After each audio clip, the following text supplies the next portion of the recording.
Eny ary tompo lasy tompo vavy tafaraka indray isika noho ny fitahian'Andriamanitra amin'izao andro vaovao izao. Mifarana ny volana aogositra ary dia ao anatin'ny hafaliana no ananterana ny araba mba mipiririntsoa ho antsika mianakavy amin'ity fotoanany miara-manonja eto amin'ny MBS Radio Mada ity. Na ianao eto an-toerana na ianao any ivelany any andafindrika dia ananterana an'izay arahaba mba mipiririntsoa izay. Tsy misy ankanafaka fa iray ihany malagasy iray ihany sika ka dia atao araba faobe, ataotsika araba ny manjakamiadana samy mahazo ny lafalo hatrany andafindrika. Ny fandeha ny fandarantsika amin'ity indray mitoraka ity toy ny mahazatra dia eo ny famakafakana sy ny fandalinana nireo lohahevitra sy ny vaovao izay notsongaina tao anatin'ny maro ny tranga teto amin'ity firenena ity, satria ny famakafakana dia afahantsika mamantatra sy afahantsika manitatra ny ambaindainy ny fomba fijery ny raharaham-pirenena fa tsy hanao itsin-dalana, tsy handray ambolony, tsy handray fotsiny ny fipasipasohana etsero fa tena mba andinika tsara. Samy hafa mantsy no hoe terena fotsiny ianao hoe ity ny tsy maintsy arahana na hoe ity ny tsy maintsy atao.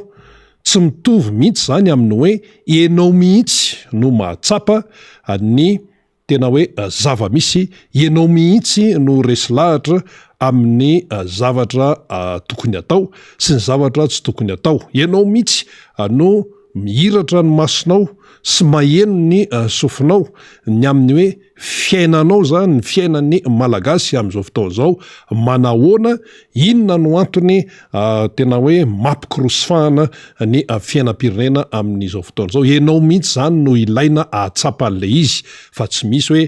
ho terena na toy izao na toy izao fa ianao mihitsy zany no ilaina mahatsapa an'izay. Zay no tena zava-dehibe ary ny fandarana miara-manonja araky ny efa verimberitsika hatrany dia mitondra ny anjara biriky amin'izay hoe fanazava-kevitra izay. Tsy misy fanerena mihitsy eto, tsy misy anerolona mihitsy eto hoe ny zavatra tenenina eto no tsy maintsy arahana faraka ny tenenina teo. Mitarika anao mba apahiratra ny sainao zany ka tonga anao atsapa-tena hoe ay ve ohatran'izao marina ny zavatra tena izy, ay ve misy ambadika ohatran'izao ny toe-javatra ohatran'izao. Zay zany no tena zava-dehibe ka dia fitiavan-tanindrazana daholo no dikan'izay. Ankoatran'ny izany rehetrarehetra izany raha ny fandehan'ny fandarana programa tsotsotra zany eto amin'ny MBS Radio Mada ao anatin'ny miara-manonja dia ho avy eo namana fanira zapo-manantany efa akaikikaiky eo izy efa tazatazanao dia raha tsy misy ihany koa ny fiovana dia hiditra mialoha zany ny député fetra izay lehibe ny gropy parlementaire tiako Madagasikara eo anivon'ny parlemanta eto amin'ny firenena zany sady solombavambaoaka ny Madagasikara voafidy tamin'ny alalany tiako Madagasikara atao amin'ny boriboritany fahadimy dia akoatr'izay moa dia mbola ho avy eo daholo izay hoe hisehatra izany fa hitantsika arakaraka ny fivoaran'ny fotoana izay rehetra izay. Fa ny raharahan'ny kongo aloha zany tena mbola misy ako ny be dia be hatramin'izao hidirantsika eo ny momba zay fa ny vaovao lehibe maneran-tany zay tsy azo ho tsinitsiniavina sy tsy azo hoe moditsita dia nodimandry zany io maraina io i Mikhail Gorbatchev. Mikhail Gorbatchev zay mpitatana ny firaisana sovietika tamin'ny fotoan'androny, mpitatana farany tamin'izany hoe firaisana sovietika izany. Ny 580 ka hatramin'ny 170 Mikhail Gorbatchev no nitatana ny firaisana sovietika vao 4 taona izy tamin'izany ary atsotsika hoe nanana hoe ampipo mihitsy ny amin'ny hoe hitondra fanavaozana ny teo amin'ny tontolo politika tany amin'ny firaisana sovietika, hitondra fanavaozana eo amin'ny tontolo toe-karena satria natsapa zany Mikhail Gorbatchev hoe raha mbola ny rythme amin'izao iainana izao tamin'izany 1985 zany dia ho taraiky eto ny firaisana sovietika satria tsy afaka miala eo anivony ilay antsoina hoe izao tontolo izao. Teo amin'ny faraka amin'ny 70 taonany izy no nodimandry zany io maraina io teo amin'ny tamin'ny 4 maraina tamin'ny 5 maraina teo no nambara zany tamin'ny fomba ofisialy zay fodimandry ny Mikhail Gorbatchev izay. Dia ankoatran'izay moa inona ny tena nampalaza azy? Ny tena nampalaza azy zany de le hoe satria izy niezaka hoe hitondra fanavaozana sy fomba fijery vaovao na de tao anatin'ny antoko komunista sovietika aza dia ny glasnost sy ny perestroika dia izany politika rivotra vaovao nentin'ny Gorbatchev zany no nitondra tany amin'ny faravany ny firaisana sovietika dia nitondra ihany koa tany amin'ny faravany ny ady mangatsika teto amin'izao tontolo zao teo amin'ny tandrefana izay nolazaina fa kapitalista sy imperialista andaniny de nitatsinanana ny communiste leniniste ankilany de zay fahatongavany Gorbatchev zay ihany koa nitondra tany amin'ny faravany ny vondrotafika tatsinanana ny dina Varsovie nitondra tany amin'ny fitambaran'ny RFA sy RDA indray ka lasa niverina ho Allemagne tokana ilay Allemagne anankiroa dia lasa nisy atsona hoe élection libre tany amin'ny firaisana sovietika tamin'ny 1980 dia natsona hoe moderniser ny économie ny toekarena no avozana de zay no natonga nyzao tontolo zao teny hoe réformateur na nitondra fanatsarana izany i Mikhail Gorbatchev dia taty amin'ny 1980 niala tany Afghanistan nitafika Rosiana dia raika amin'ny 1980 nisy coup d'état tao a Moscou zay nitarihan'ny Boris Eltsine dia nanao vakansa tany Crimée i Gorbatchev tamin'io fotoan'io dia taoriana kelin'izay dia niala teo amin'ny toerany i Mikhail Gorbatchev tapitra hatreo ny firaisana sovietika na ny URSS izany. Anisan'ny nampiavaka azy ihany koa ny atsona hoe nahazahoany atsona hoe prix Nobel de la paix no ny fiafaran'ny ady mangatsika tsy izy rery no natonga ny ady mangatsika hifarana fa tany États-Unis zany teo Ronald Reagan tao Frantsa teo François Mitterrand tany Grande-Bretagne tao Margaret Thatcher dia izany rehetrarehetra zany no teo ny tranga tamin'izany fotoana izany fa nisy fahalemeny Mikhail Gorbatchev tsara ho fantatsika zany eto amin'ny miara-manonja satria eto zany tsy hoe fanadiadiana fotsiny eto fa fitondrana aminao ihany koa ny zavatra tsara ho fantatra na eto an-toerana na any ivelany ary ireo dia mifamatotra hoy ianao zao hoe inona koa ny idiran'ny fiainany gasy amin'izay resaka Gorbatchev ihany hoatray misy mitsy ho hitanao ny fifandraisany dia maika loatra i Mikhail Gorbatchev tamin'ny hoe fanavaozana zay tiany hoentina teo amin'ny antoko komunista tany sovietika teo amin'ny fanavaozana ara-toekarena maika loatra izy de rehefa maika loatra izy de tsy nataty nilay tena hoe fidonany fanavaozana nataony ny tany an-toerana dia nitsororika aloha ny toekarena lasa tsy misy entana eny amin'ny grande surface nitsororika ny rouble vola sovietika dia tena sahirana dia lasa menomenona ny olona de lasa tao anatiny tao amin'ny antoko komunista tao ihany no nisy atotsika amin'ny fomba fiteny hoe nisy nanangana sekta nefa amin'ny antoko komunista sovietika tao dia mipotra vandy Boris Eltsine dia nitarika an'izay fanerenany Gorbatchev hiala izay l'histoire du 20e siècle bascule zay no filaza zany te niova tanteraka mihitsy amin'ny fiainany izao tontolo zao dia hitatsika amin'izany ny toetra raha teto Madagasikara de nitsokana katy ihany koa io satria nitarika tany amin'ny firodanan'ny fitondrana révolutionnaire no tarihan'ny Didier Ratsiraka izany toe-javatra tany amin'ny sovietika izany tamin'ny 1979 Boris Eltsine no tonga teo amin'ny fitantanana ny firaisana sovietika fa taty amin'ny raharaha 2002 no niosongosana ny fitondrana sosialista izay nitarihan'ny amiraly Didier Ratsiraka zany ary tsy nitsoka taty amintsika ihany fa tamina firenena maro izany toe-javatra izany de rehefa niala moa zany Mikhail Gorbatchev dia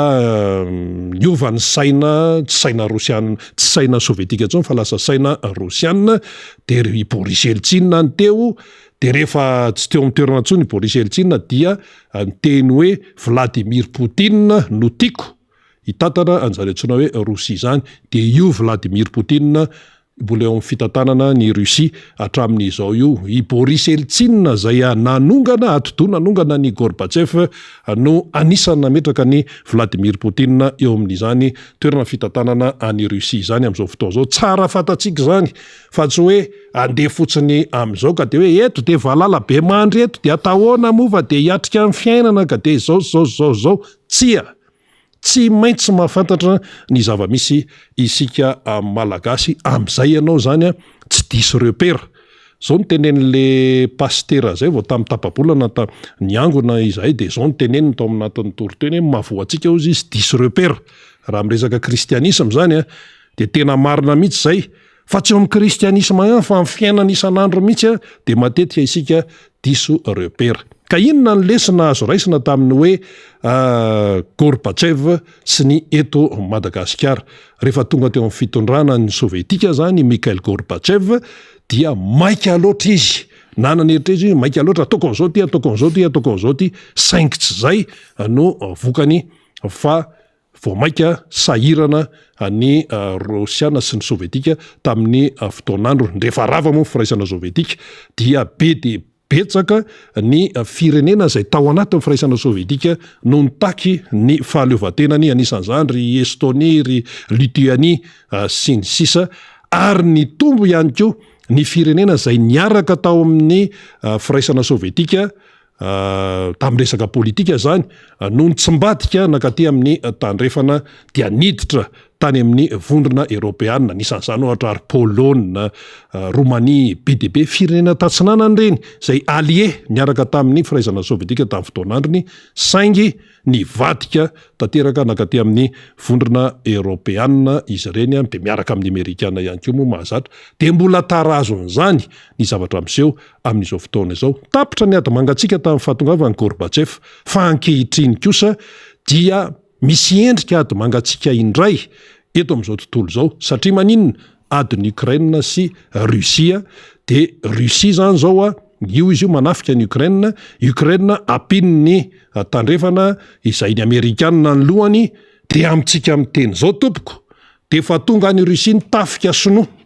sy ny tafika sirianina sy ireo allié zany miaraka amin'ny Russia zay koa mba hanampy de ahoana ny ofandehany dikan'izany tsy ho atin'ny fotoana fohy akory no tapitra io ady any Ukraine sy Russia io ka tsy io no anlahana hoe mahatonga ny toe-karena malagasy tongana tsy io no anlahana fa eto tsika fa ny adiny Ukraine sy Russia mbola ho ela be vao tapitra fa aza manantena ny vidin'ny solika amin'ny baril amin'izao hatramin'ny momaly de mbola any ambony $100 $400 $500 aisitsika amin'izany. Nefa ny problema anatiny tsy voava io ikongo ny gendarme mitifitr'olona any kongo malagasy toy ny malagasy mitovy amin'ny tena ihany ny tifirina maty tsy maty ero de ahoana zany ho faty eto zany isika menakavy ka izay le izy hoe rehefa tamin'ny 2024 matsy de nivoizina hoe tsy mamely mihitsy ny fitondrandra valimanana fa tena alao iova mihitsy zay indray zao zao de zao zany no nivoizina tamin'ny 2009 de mitovy amin'ny zavatra nitranga tany amin'ny firaisana Sovietika maika loatra maika ny azo an'le toerana loatra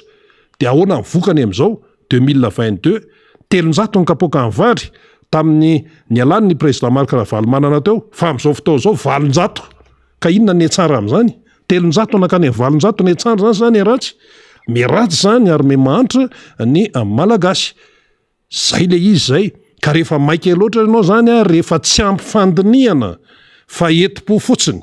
taitairin'ny olona fotsiny tsipatsipazana an'izao fotsiny de anekady no iafarany de io i Gorbatchev io no nazo azy fizimo endry zay ny tsy mampitovy azy izy endry dia nahatsapa-tena hoe misy tsy fahombiazana dia niala izy marina hoe nitereny izy fa efa tao an-tsainy koa no hoe hiala rehefa tsy mahavita ny andraikitrao ianao zany rehefa tsy mahavita ny anjara brikinao ianao eo amin'ny andraikitra izay apetraka aminao de ny fahendrena miala manova ohatra Mikhail Gorbatchev tamin'ny taona 1979 manova ohatra azy dia mitsotsotra avy eo de mivoaka avy amin'ny varavarambe fa tsy hoe efa tsy mety zao le raharaha, mbola mitapikitra ihany, mbola manadio tena ihany. Gorbatsev ene na nanadio tena toninina ary tsisy kletsony, tsisy kletsona satria tena nitotongana ny toe-karena sovietika tamin'ny faraparan'ny fotoana enitaona izy no nitondra ny sovietika, enitaona. Fa rehefa nataony le izy tsy ampy fiomanany Gorbatsev, sady nikopahany Ronald Reagan vato ambadika tatokoa moa, de maika loatra, de raikitra ny tsy fitovi-kevitra tao amin'ny samy mpitatana ny fitondrana atoko komunista tany amin'ny firaisana sovietika. Raikitra ny tsy fitovi-kevitra de rava. Tsy zany ve zao mitranga eto Madagasikara amin'izao fotoana zao tompoko? Be de be ny tsy fitovi-kevitra ao anatin'ny fitondranao. Fantatro ny vahoaka zany, fantatsika menakanjo zany, hita ety ivelany zany,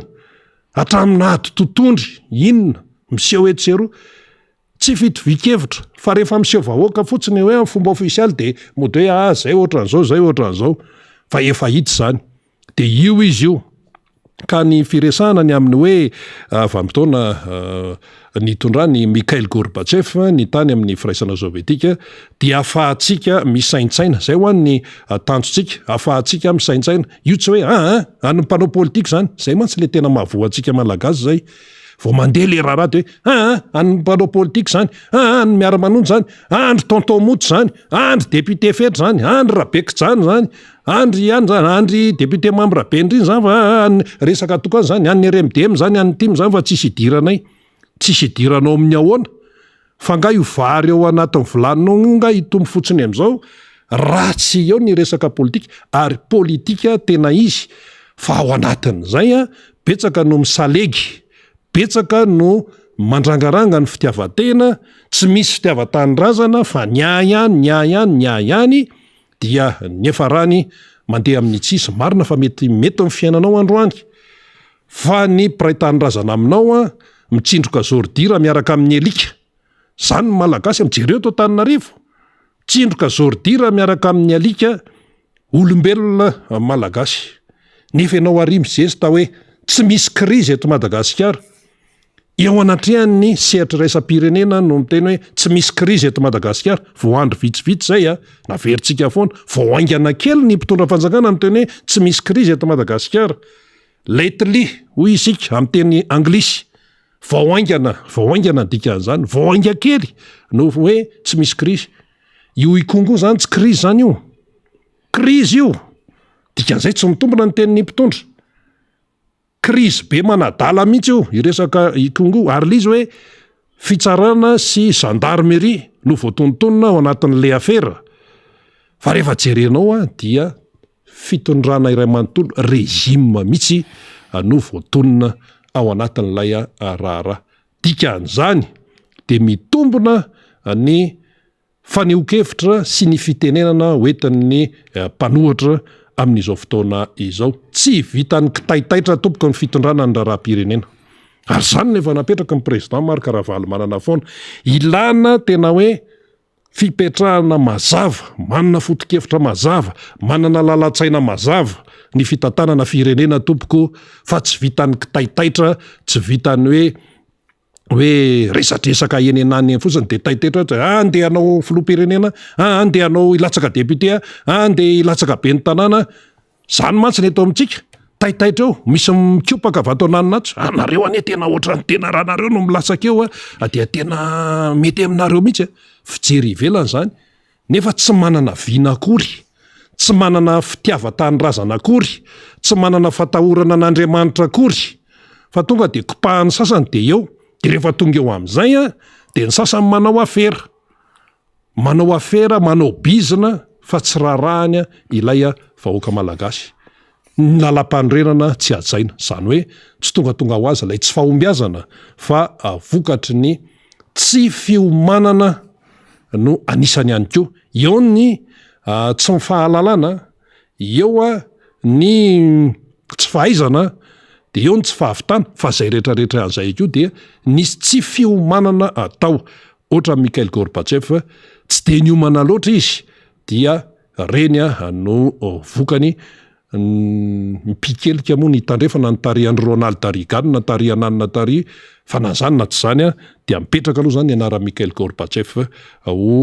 eo amin'ny tantarany zao tontolo zao tsy hivina ihany zany fa de nodimandry Mikhail Gorbatchev zay ny tantana farany ny firaisanana sovietika teo amin'ny fa 1.7 taonany izy no nodimandry 5.7 ka hatramin'ny 1.7 izy no nitantana ny firaisana sovietika tsara ho fantatra any ary zany moa de lesona any ampianarana dia izay ny momba niny maka lesona foantsika amin'ny zavatra mitranga eny ary faniry razafy manatany miarabanao tonga eto amin'ny miara-manonja Ndaoary miarabanao rina dia miraba ny teknisiantsika ihany koa ao ambadika ao dia miraba ny mpanaraka mpiaino atsika marobe manerina izao tontolo zao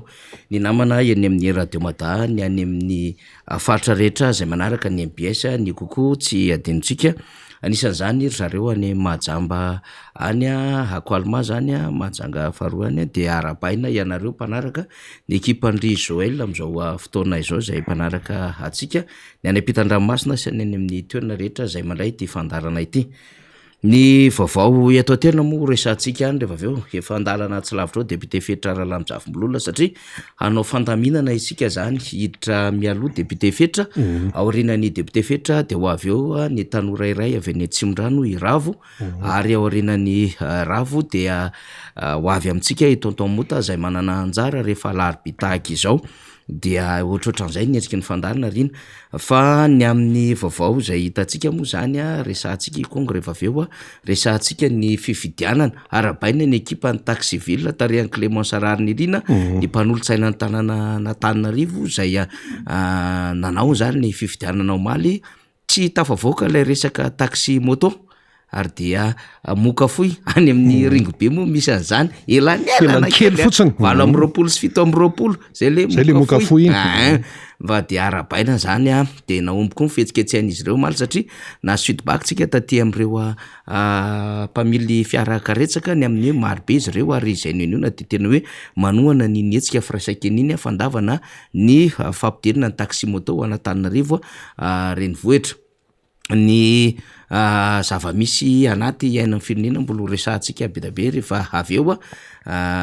indrindra eo amin'ny fandraisana andraikitry ny antoko-tiko Madagasikara amin'ity resaka faniriterena samy hafa ety ho avy eo ny député Fetra Ralamjavombolona resaka azy fa ny vaovao eran-tany moa zany na maneran-tany araka ny resahanao teo rina dia ny fahafatesany Mikhail Gorbatchev moa zany io dia ho an'ny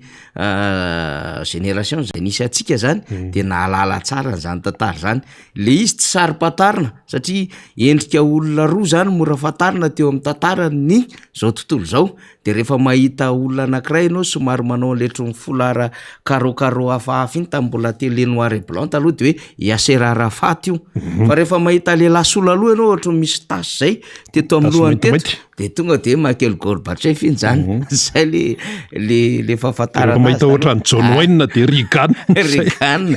fa Mikhail Gorbatchev moa efa nitenenindrina teo moa zany teraka izy ndraiky amin'ny 790 ary maty tamin'ity taona 2024 ty misy ny fanina hoe ay ve mbola velona tany le Gorbatchev io ny fahatapera ny glasnost sy ny perestroika ny tapitra ny guerre froide ny faharavan'ny firaisana sovietika satria taoriny fanonganam-panjakana natao Boris Eltsine le fiara mifony vy be miaraka amin'ny tena miaramila marobe no niditra taty a Moscou dia taty a Kiev le misy any Ukraine io Moscou misy any Russie io zany nahafahan'izy ireo zany nanongotra satria nanana bloky anankiroa zany tamin'izay fotoana zay satria anisany matanjaka zany tao anatin'le firaisana sovietika zany le Kiev sy Moscou dia reny moa zany rehefa avy eo nanana an'le état zany lay fahaleovantena l'izy ry Albanie l'Estonie marobe aloha resahany rina arabe mananjara teo zany i Jordanie koa zany raha sy diso atao anatin'izay maromaro zany reo firenena zay mitambatra ho firaisana sovietika tamin'izany fotoana zany dia rehefa nanongana azy Boris Eltsine dia nametra-pialana izy ndraiky amin'ny 790 dia Boris Eltsine zany teo satria rava amin'ny firaisana sovietika no nitantana ny firenena ka hatramin'ny taona 2000 indray Boris Eltsine zany hoe 7 taona no nytantanany ny Rosia de taorianan'izay nisy ny mazava ho azy Poutine moa zany tateorina fa i Poutine tateorina zany rehefa napetraky ny constitution hoe tsy afaka manavoatsy ny milatsaka de zay le mivoaka le hoe schéma Poutine le nametrahany an Dmitry Medvedev le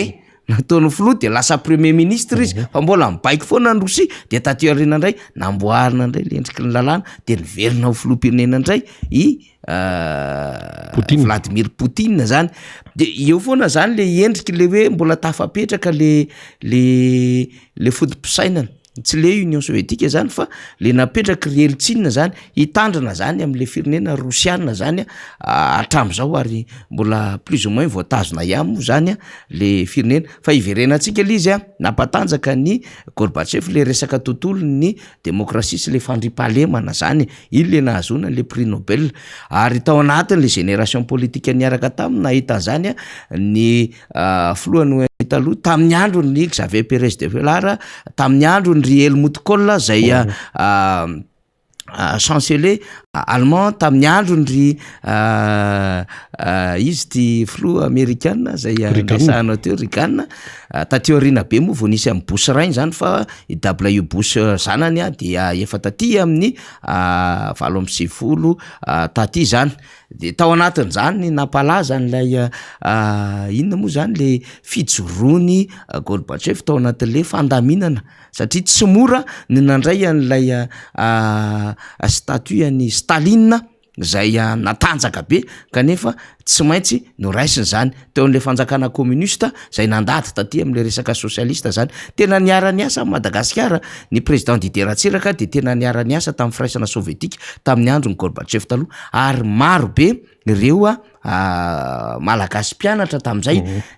ary tena nahazo tombony satria nianatra tany amin'ny firaisana sovietika misy an'izany anatin'le timansiange ry mbola zao misy an'izany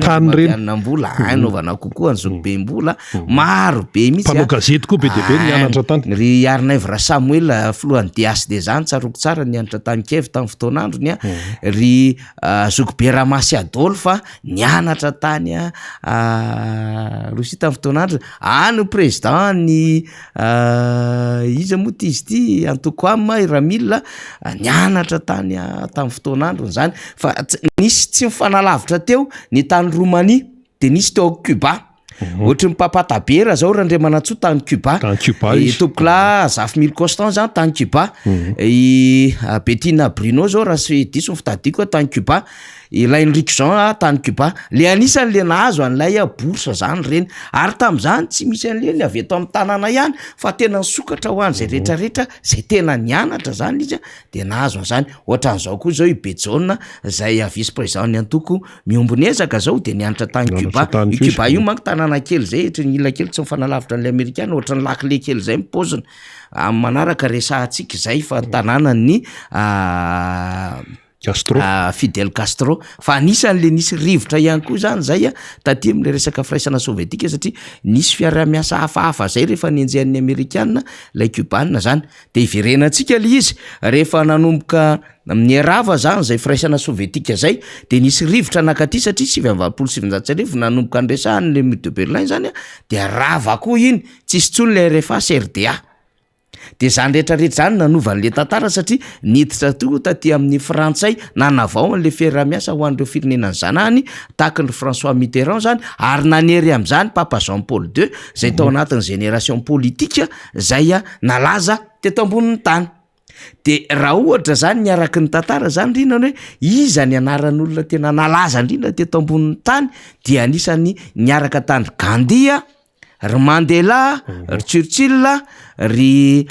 Wilson ry Gorbatchev ry Staline ry Hitler zany ry Kim Il Sung ry izy ty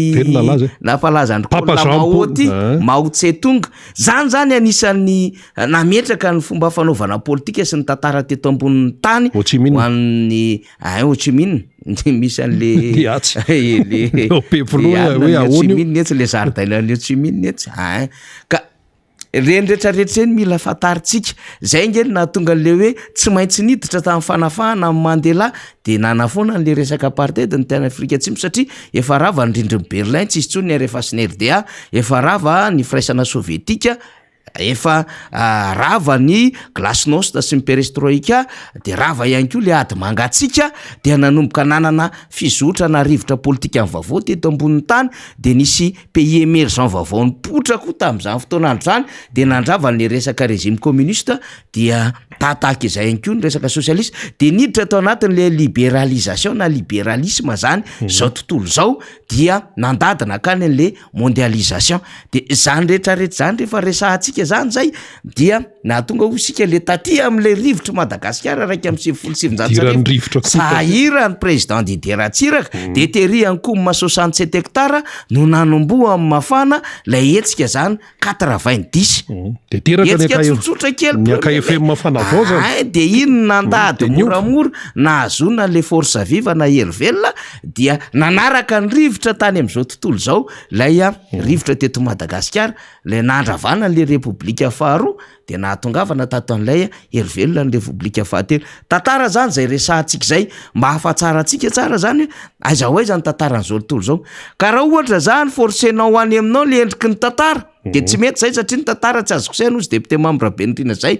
fa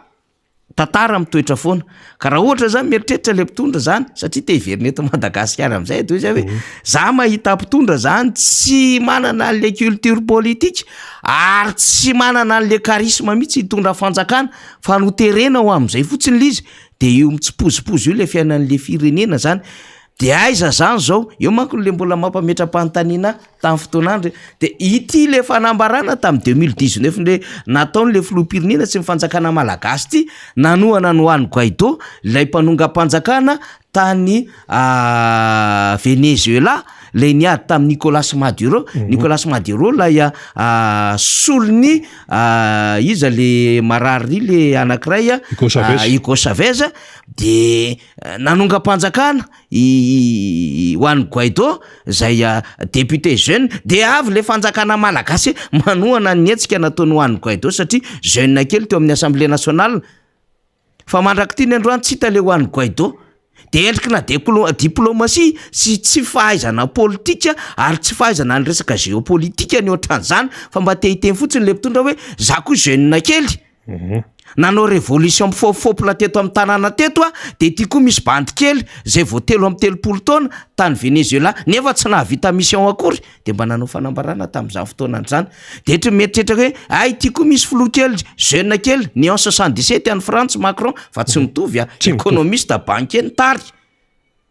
fa tsy te hiteny zavatra hafa akory. Ka le endriky ny lalana nandehanana mihitsy ny namolavolan'le olona rina ho tonga tompon'andraikitra politika ngeza be eto amin'ny firenena.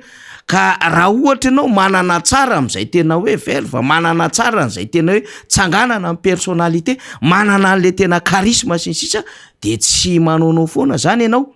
de tsy adevitra be ohatran'izao le hoe champion ny industrialisation. Fa raha ohatra zany le izy ka tena misongadina le izy de tsy mametraka polémique ny olona. Raha ohatra zany zao ny tantara nametraka hoe champion non tsy champion zany fa prix Nobel na de la paix na azo Gorbatchev de tsy edikevitra zany zay indrindra mantsy satria ny tantara ny namolavolan zany.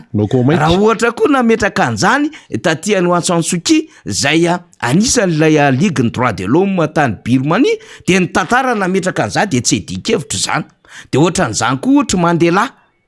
sy ireo rehetrarehetra zay manana zay andraikitra rehetra nanametraka ana Alassane Ouattara zay nanambady européenne no volavolain'ny frantsay hitondra ny Côte d'Ivoire. Tsy edikevitra lizy fa ty misy edikevitra tampoka zany ray de ny aton'izay ohatrany zavatra tsy normal tsy marina lizy ary le firenenao tsy hitanao akory zay hoe pays industrialisé aiza mo le Madagasikara ary na mbola mieritreritra hoe vina sy ny sisa lizy tsy tanao mandeha lavitra lizy de zay netitsika ilazana lizy hoe le tsy fahampian'le culture politique le connaissance générale lay lalana ny lalovana mihitsy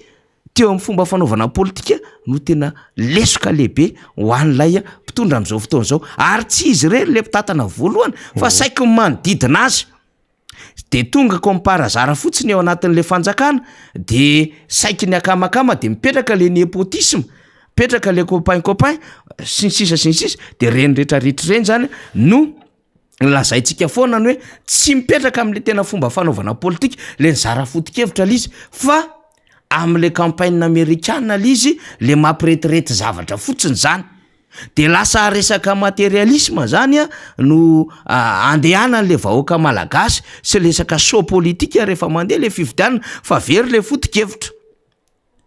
zany foto-kevitra ny lovainy zany nge no nampatanjaka tamin'ny fotoanandro ny PSD ny AKFM mafy be nge ny adiny PSD sy ny AKFM mateto Madagasikara indrindra ny bras de fer teto Antananarivo ny AKFM matompona Antananarivo ny PSD tatana ny firenena Rakoto Vaonretina nanomboka taty Stanislas moa zany izy be ny tanàna voalohany Antananarivo fa natomboka taty andry Rakoto Vaonretina ary pasteur aloha voalohany indrindra Andriamanjato Rosary pasteur 29 ans tam'zany Rakoto Vaonretina nandeha taty andry Désiré Lalao Andrenjafy maro be fa nisy bras de fer isan-karazany tao matanjaka tsara ny foto-kevitra ny joron'ny Monima matanjaka ny joron'ny MFM le tenentsika rozy expert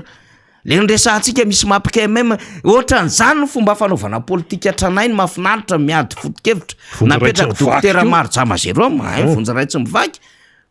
avany vainga indrano nanana ny tena personnalité politique fa eto am'izay zany ianao ny zava-misy am'izao fotoana zao orange raha vao tsy manao ve raha vao tsy misolelake raha vao tsy moeraoera kely raha vao tsy manao merci président raha vao tsy manao hoe bravo mety zany raha vao tsy miteny solution numéro 13 ianao hoe araky ny toromariko ny flo hoe fangata aloha nisy an'izany araky ny toromariko ny flo zany fitondranako totomy misy an'izany io tsisy araky ny toromariko ny flo fa samy mandray ny andraiky ny daholo ny rehetrarehetra araky ny tandrifina andraiky ny rehetra hoe ity ministre ity député ity ny bentanana sy miandro baikony fa matsapa tsara an'le séparation de pouvoir sy lay département misy azy ao anatin'le fitsinjaram-pahefana tena izy fa tsy miandro hoe mba hahafahana mandoka an'le filoham-pirenena de tsy maintsy miteny ary mba hahafahana misolelaka ihany koa mba ho hitan'le filoha hoe tena miasa de hoe araky ny toromariko ny filoham-pirenena moa zany sy le hoe araky ny velorano voalohany velorano faharoa velorano fahatelo tsy ohatran'izany le fomba fitatana firenena sy ny fomba fanaovana politika rina fa lasa tena hoe miova le izy de zay ny amerenantsika alohany am'izany zavatra rehetrarehetra any hoe tena adievitra sy fitatanana politika mahafinaritra be nge le politika fa nysombany reto olona tena hoe tsy nanana le culture politika reto sombany reto olona zay tena hoe lipa-efana reto le good pouvoir ny azy mahafinaritra azy de efa hitany le gomanko le tsiro-pahefana efa hita mihitsy le endriny efa hita mihitsy le tena mafina efa hita mihitsy le atsarany dia manino zany laloviny eo le fahefana fa talohan'izay aloha mirangorango de aveo tafiditra am'izay de nahita tsirony mirangorango aloha raha taty ivelany zay mahatonga antsika zany misy fomba manko afahantsika zany miresaka an'lizy rinany am'le tantara ny fahafatesany Gorbatchev satria lasalasa daholo zany le olombe teo aloha de Yamaraesy ry Kofi Annan Papa Jean-Paul II koa tena totobe koa igny nanao satria tamin'io resaka io le tafapetraka tsara misy le izy le Vatican nge tsisy ohatry ny quartier kely le Vatican fa zany no mibaiko an'izao tontolo zao zay indrindra mantsy tsy tanao hoe ny angezan'le Vatican moa ohatry ny ahoana tanàna kely tsy tanao fokotany ara mbola angeza fa le Vatican ny kely fa zany no mibaiko an'izao tontolo zao mpitondra mpitao Polonina tena enjana be tena communiste be mbola tsy raha van'izao vedika fanototona ny Papa Jean-Paul II tao zay indrindra lisy ka tsika moa zany am'le tantarany Gorbatchev ohatran'izao sady efa tsika tsy lavitra ao député Fetrarala Amizafimbololona de samy mitondra le ina moa zany le teny fampiononana daholo ny rehetra zany am'le fahalasany Gorbatchev ry Antonio Guterres zay filohan'ny firenena mikambana ry Emmanuel Macron ry Joe Biden maromaro ao anatin'izay mitondra le teny condoléance ho an'ny firenena Rosiana hitondray zany de zao tsy misy zany le endriky le ady hoe satria any Rosia le ry no domandro amin'ny hôpitaly ny filoham-pirenena zay manko le izy misy hoe hôpitaly ny filoham-pirenena ka mandeha le adiny Ukraine sy Rosia de tezitra ny occidentaux zany de hoe tsy anao an'le teny fampiononana avy any am'le fanjakana fa sisy an'zany fa tena sady misy le izy i filoha Vladimir Poutine na de tsy akasitrahany Gorbatchev ary ny pratique politique eton'ny Poutine indraindray sy le zava-misy amin'ny Ukraine sy Poutine io dia nitondra mihitsy ny am'ilay tena hoe alahelo eo anatrehan'le fahalasana ny Gorbatchev zany i Vladimir Poutine de manadiny ny endriky ny ady satria anisany ngezabe zany nampijoro amin'ny firaisana sovietika ary nanaiky ny andravana ny firaisana sovietika rehefa nahatsiaro fa tsy zay tsony lalan'izao tontolo zao Mikhail Gorbatchev zany tantara zany ezahantsika resahany zany mbola betsaka ny afaka hiteny zany rehefa tonga eo zao tontomota de resaka an'izay amin'ny lafin'izay hafanana ny momba ny tantarany ny firenena firaisana sovietika tamin'ny fotoanany fa tiako tenena de hoe betsaka ny tombontsoa azon'ny Madagasikara tam'izany hoe mahaiza mandray lesona zay indrindra fa tsy ny ana ihany zay mety amiko ihany ka le taty aoriana hoa tena mampime be nge le taty aoriana tsy hainy le izy de zay le izy satria natosiky ny olona hanao politika de le izy nefa tsy azo forsena rina fa rehefa tsy hainao le izy de tokony mikisaka ianao tena tsy haiko mariny ty zavatry ty manahirana mariny ty zavatry ty fa lasa mamboly le olana mamboly foto-kevitra sy fomba fanaovavao ny fomba fanaovana politika tsy hitanao makaiza le izy de ohatrany manariasina fomba fanaovana politika fanamariana kely fotsiny i Gorbatchev zany zao iny efa hitany hoe tsy lasa tsony tsisy fika tsony tsy lasa tsony dia nametra-pialana izy marina hoe nisy fanerena nataondry Yeltsin sy ny ekipa tato fa olon-kendry tompoko Mikhail Gorbatchev de nametra-pialana izy tamin'ny raika amin'ny 709. Ity zany zao ny antsika eto Madagasikara faty olona tao akazo be faty olona tao aikongo samy hafa aloha le natonga an'le faty olona fa raha ny tokony lôzika zany de misy tompona andraikitra maromaro tokony matsapa-tena mametra-pialana zay satria ain'olombelona mihitsy no miala de tokony hoe mametra-pialana mbo manaova ohatran'ny Gorbatchev mbo manaova ohatran'ireny olona mbo manaova ohatran'ireny entraîneur na ekipa mpanao baolina ny ivelan'ireny rehefa tsy mahomby de miala fa tsy eo ianao mbola amin'ny style eo ny olona tsy efa maty sy mihinan-kanina efa mitsindroka zordira miaraka amin'ny elika ny gasy ianao mbola hoe mety eo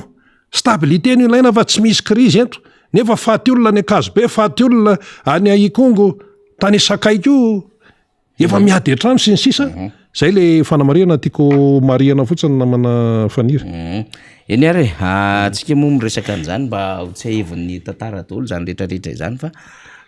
tena raiky amin'ny 20 taona zany Gorbatchev ny lasa iny satria ny volana marsa moa zany tamin'ny faharoa ny volana marsa raiky amin'ny 37 izy no teraka zany ary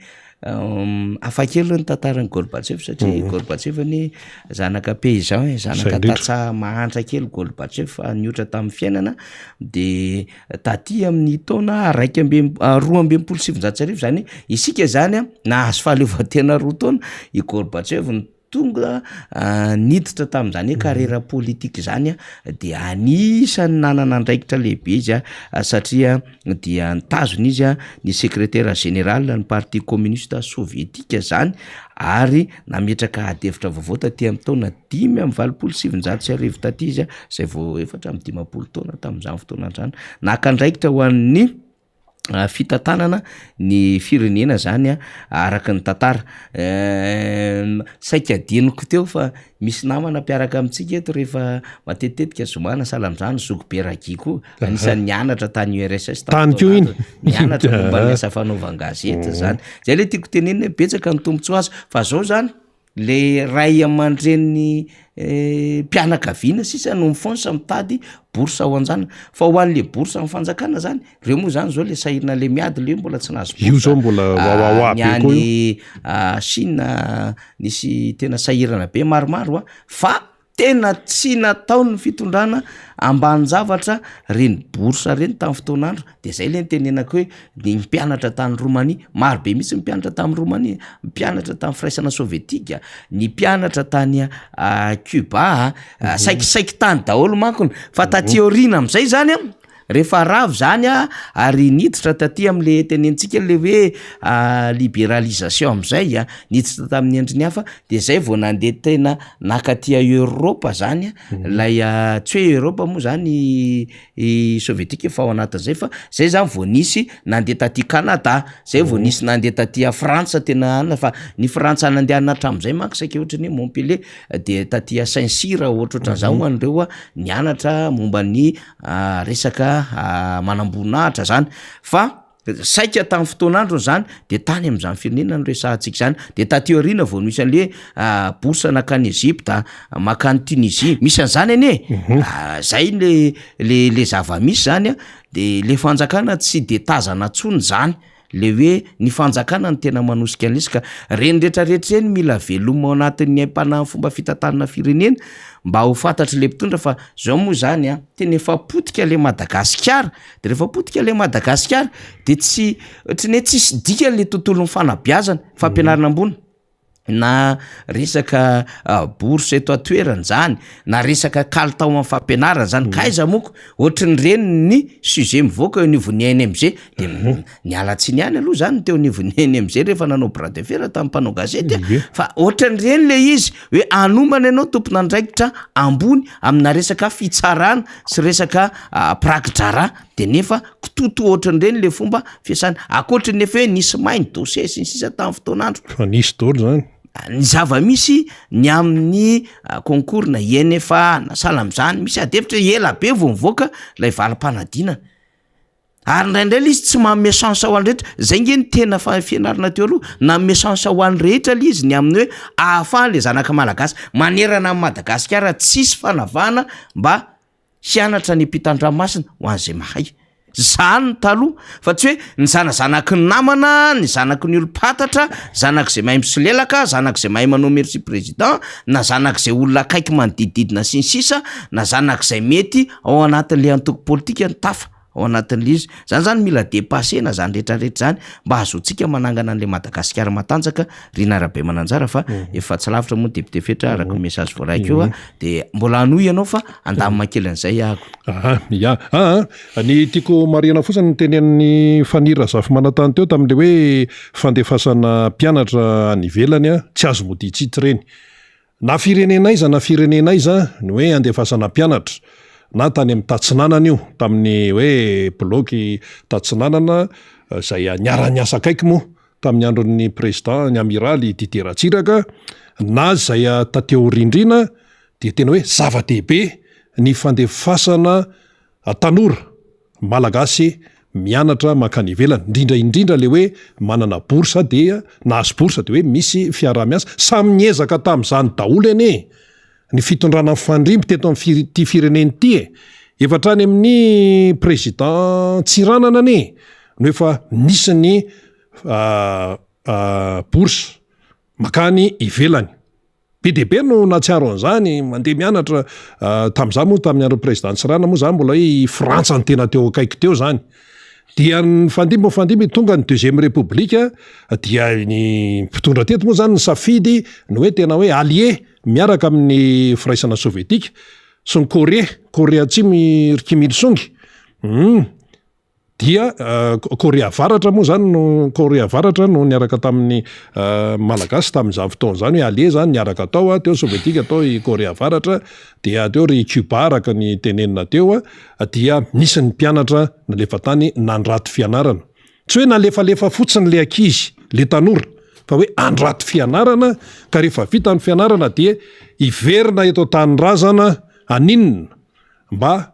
anatsara ny firenena malagasy zany tamin'izany fotoana zany samba niezaka daholo nandefa mpianatra nakany ivelany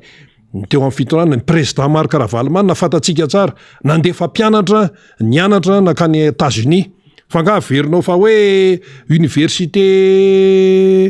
maivamaivana namotramotraka zany Harvard zany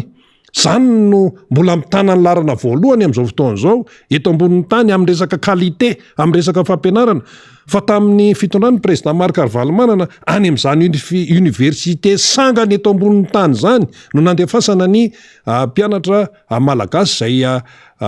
sanga moa zany nitsongaina hoe reto ankizy reto nalefa tany. Ary betsaka ny ray aman-dreny zay nanana zanaka nahazo tombotsoa tamin'izany fandefasana hoe niandra tany ivelan'izany no tena hoe tsy adinonay mandrakizay mandra-pikipony masonay ny fikarakarana ny zanakay mba hoe nandrato fianarana zany any amin'ny sehatra avoleta. Ny tany amin'ny deuxième république ny toroana teo fa nga tany amin'ny sovietika ihany nandefasana mpianatra. Fa nisy ny tany RDA satria moa zany tsika ho taty amin'ny bloc tatsinanana, nisy nalefa tany Cuba, nisy nalefa tany RDA, nisy nalefa tany Hongrie, nisy nalefa tany Roumanie, nisy niandra tany Moscou, nisy nianatra tany reo firenena tatsinana niaraka tamin'ny sovietika reo be dia be. Ny fianakavian'benay mpanao gazety be dia be Rozoka no nandrato fianarana tany be dia be. Tsy hanonona anarana eto fa betsaka izay hoe nandrato fianarana izay. De rehefa nandeha tsy mpitondra fanjakana ihany fa nahatra amina be ny tanàna ary mba niezaka nandefa mpianatra nianatra tany ivelana. Nisan'izany ohatra ringa Roland Ratsiraka nandefa mpianatra hianatra nakany ivelana izy na de be ny tanàna ary mba hoe niezaka. Be ny tanàna ny Tomasina izy tamin'izany fotoan'izany dia nandefa mpianatra nakany ivelany antanio izy fa fatantsa zany fa marina zany fa sondray misy miteny hoe taizako nisy an'izany raha nisy ohatra hoe ny be ny tanàna Perinasa tamin'ny fotoan'andro ny asana mba hoe nandefa mpianatra nakany ivelany anisan'izany inga Roland Ratsiraka. Tsy hoe fantokafana zany fa zava-nisy zany rehefa tantara ho de tantara fa tsisy hoe nde ovaovana na hoe sarotsaronana. Fa nandeha amin'izay tateo aoriana enitsika reny komenimeny reny alefa any Chine le tanora malagasy de any le tanora malagasy tsisy vola tsisy ahoana de avy eo enjehany ny any Chine ngay tsitsitsy anao ny any Chine rehefa lalàna de lalàna. De zao taty aoriana indray misy an'le hoe teratany malagasy manambady sinoa de hoe misy taratasy takininy any Chine de misy migadra sisa am'izao régime zao no misy an'izany mampalahelo zany le izy zany tsy hoe maika fotsiny hoe mba nanao an'izao ny tany aloha de ndeha koa mba hanao. Tsy zay le izy. Président Marc Ravalomanana zao miteny hoe za manana vahaolana. Mazava zay matoy izy miteny an'izany efa mipetrapetraka daholo ny zavatra rehetrarehetra. Fa ny ankehitriny efa mitranga le problema zay vao mamono afo manao tipitopy zay vao mikoropaka ary reny faty olona tany Kongo reny tompoko hoe gendarme ny tifitr'olona ka nahafaty olona raha ohatra ka mipetrapetraka tsara ny resaka fitantanana eto amin'ny firenena. Io tsy resaka fitsarana ihany, io tsy resaka hoe fitandrona ny filaminana ihany izy fitsarana tsy afaka manterery ao ny fianakaviam-be ny fitsarana koa tontolon'ny fitsarana mbola misy kipitsopitso ny be dia be ny ato amin'ny tontolon'ny folo alin-dà mbola misy kipitsopitso ny be dia be dia tsy mandeha ho azy amin'izao zany fa mila firindrana. Zay zany no hitantsika eto Madagasikara tsy misy firindrana ny eto satria tsy niomana ny amin'ny hoe fitantanana ny firenena de zao ny vokany. Zany hoe reny Kongo reny resaka tsy fandriampahalemana fandoroana olona ohatra natao ohatran'ny kitoza tany Kazobe tsy tokony hitranga akory ireny raha ohatra ka tena mafy orina tsara ny fototra hijoroan'ny firenena malagasy raha mipetraka tsara ny fitiavan-tanydrasana mipetraka tsara daholo mibaly izy isan-karazany olona niomana daholo no tonga eo amin'ny fitazonana andraikitra. Io tsy resaka hoe any amin'ny fahefanam-panatanteraka ihany fa rehefa mety hoe andraikitra de mila fiomanana fa tsy taitaitra eo de tonga de hoe andao taitaitra de hoe andehanao an'izao firenena nefa ny resaka aizanao tsy varina any akady ny zavatra rehetra tompoko rehefa tsy misy fiomanana dia negatifa ny vokany. Io no nazo any i Mikhail Gorbatchev tsy de amin'ny fiomanana loatra izy fa maika fotsiny hoe za mbola tanora za mbola 54 ans de tonga de hitondra ny glasnost sy ny perestroika ny amerikanina faly voalohany fa le situation tao amin'ny fireneny tsy de nijereny loatra hoe azakan'izay ve ilay vahoaka sovietika amin'ny tonga de fampiarana an'le izy satria riska be mantsy nataony Mikhail Gorbatchev izy zany ao anatin'le fitiavana ny firaisana sovietika fa tonga izy de ohatrany tsy hoe ohatrany fa tena nitrifana de tsy zakany vazanainy le sovietika le rythme izay napetrany hoe ny amerikana nefa ato hoe kapitalista matanjaka be de fa nanana ny rythme sy ny style zay nitondrany azy ny tandrefana dia tonga de kofina ny tany amin'ny sovietika de niakatra ny vidim-piainana sy sisa zay le hoe kimaimaika na de teo aza ilay fitiava-tany moa zany tantara daholo zany ka raha hoan'ny eto Madagasikara de tena hoe mila fisainana mihitsy amin'izao fotoana zao ny toetra raha misy eto mila fisainana tena hoe mila hoe mandinika aloha réflexion mandinika ilaina izany hoe mandinika zany hoy ny teny malagasy hoy ny fahendrena malagasy hoe ny alina mitondra fisainana mila mandinika aloha ary ny dikan'izany dia mazava tsara ny amin'ny resaka hoe fikaonan-doha pirenena io anie tsy tenitenenina fotsiny tsy tenitenena fotsiny io mitombona tsara mihitsy ny tokony anatanterahana ny fikaonan-doha pirenena manoloana zao toe-javatra mitranga izao ny fitondram-panjakana zany hita mihitsy hoe tena tsy tafavoaka miodina atsika ny atsy tsy vita ny famana vahaolana mipotra indray ty problema ny konko ty inona indray zao nipotra manaraka eo inona indray ho avy ny fidira amin'ny mpianatra de tsy maintsy hiakatra indray ny kimenimeniny normal be le kimenimenina na misy am'tianara hoe ka le voaka malagasy mimenimenina foana mimenimenina foana ahoana izy ny tsy menimenina tsy maintsy mimenimenina izy satria ny fiainany miotsaka izy tsisy piaro ary fantatsika tsara zay natsaona hoe fitiavan-janaka zany efa nytenenina teto na zaza fotsibobo na zaza clemainy io na zaza inona io na inona rehefa zaza zay nanaovan'Andriamanitra azy ka rehefa zaza de zaza mitovy soa zay le izy ka le politika eto Madagasikara tsy ao raha ny situation zany am'izao fotoana zao de hoe tena tsy izy amin'ny fiainan'ny malagasy de hitahitahin-tafeto foana de hoe inona indray ny zavatra hitranga amaranantsika niny namana fanira zava-mandany satria efa tazanao zany ny député fetra lehibe ny groupe parlementaire tiako Madagasikara au niveau ny parlementa eto Madagasikara de tsy hivitsika fotsiny zany tamin'ny resaka hoe fahalasana ny Mikhail Gorbatchev iny fa tamin'ny fotoanandro zany de misy tsy hoe izy rery moa zany tena hoe anarana songadina tamin'ireny hoe rava ny firaisana sovietika fa teo i Ronald Reagan mpitondra tany États-Unis teo François Mitterrand mpitondra tany Frantsa teo Margaret Thatcher prime ministre tany Grande-Bretagne teo ny Papa Joan Paul faharoa na Jean Paul II izay tena nanana ny lanjany ihany koa tamin'ireny fotoan'ireny dia teo Helmut Kohl izay chancelier allemand zany tany RFA zany Lech Walesa zay tany Pologne zany namatsika mahafinaritra mpanaraka be eo zay indrindra Lech Walesa tsy adinotsika ireny satria tena anarana tena hoe tao anatin'ny indra raha iny. Ndao ary namana faniry andraina député fetra ianao ary ndao ary. Ataontsika endrika pont kely ty na transition kely aloha ny idiran'ny député fetra zany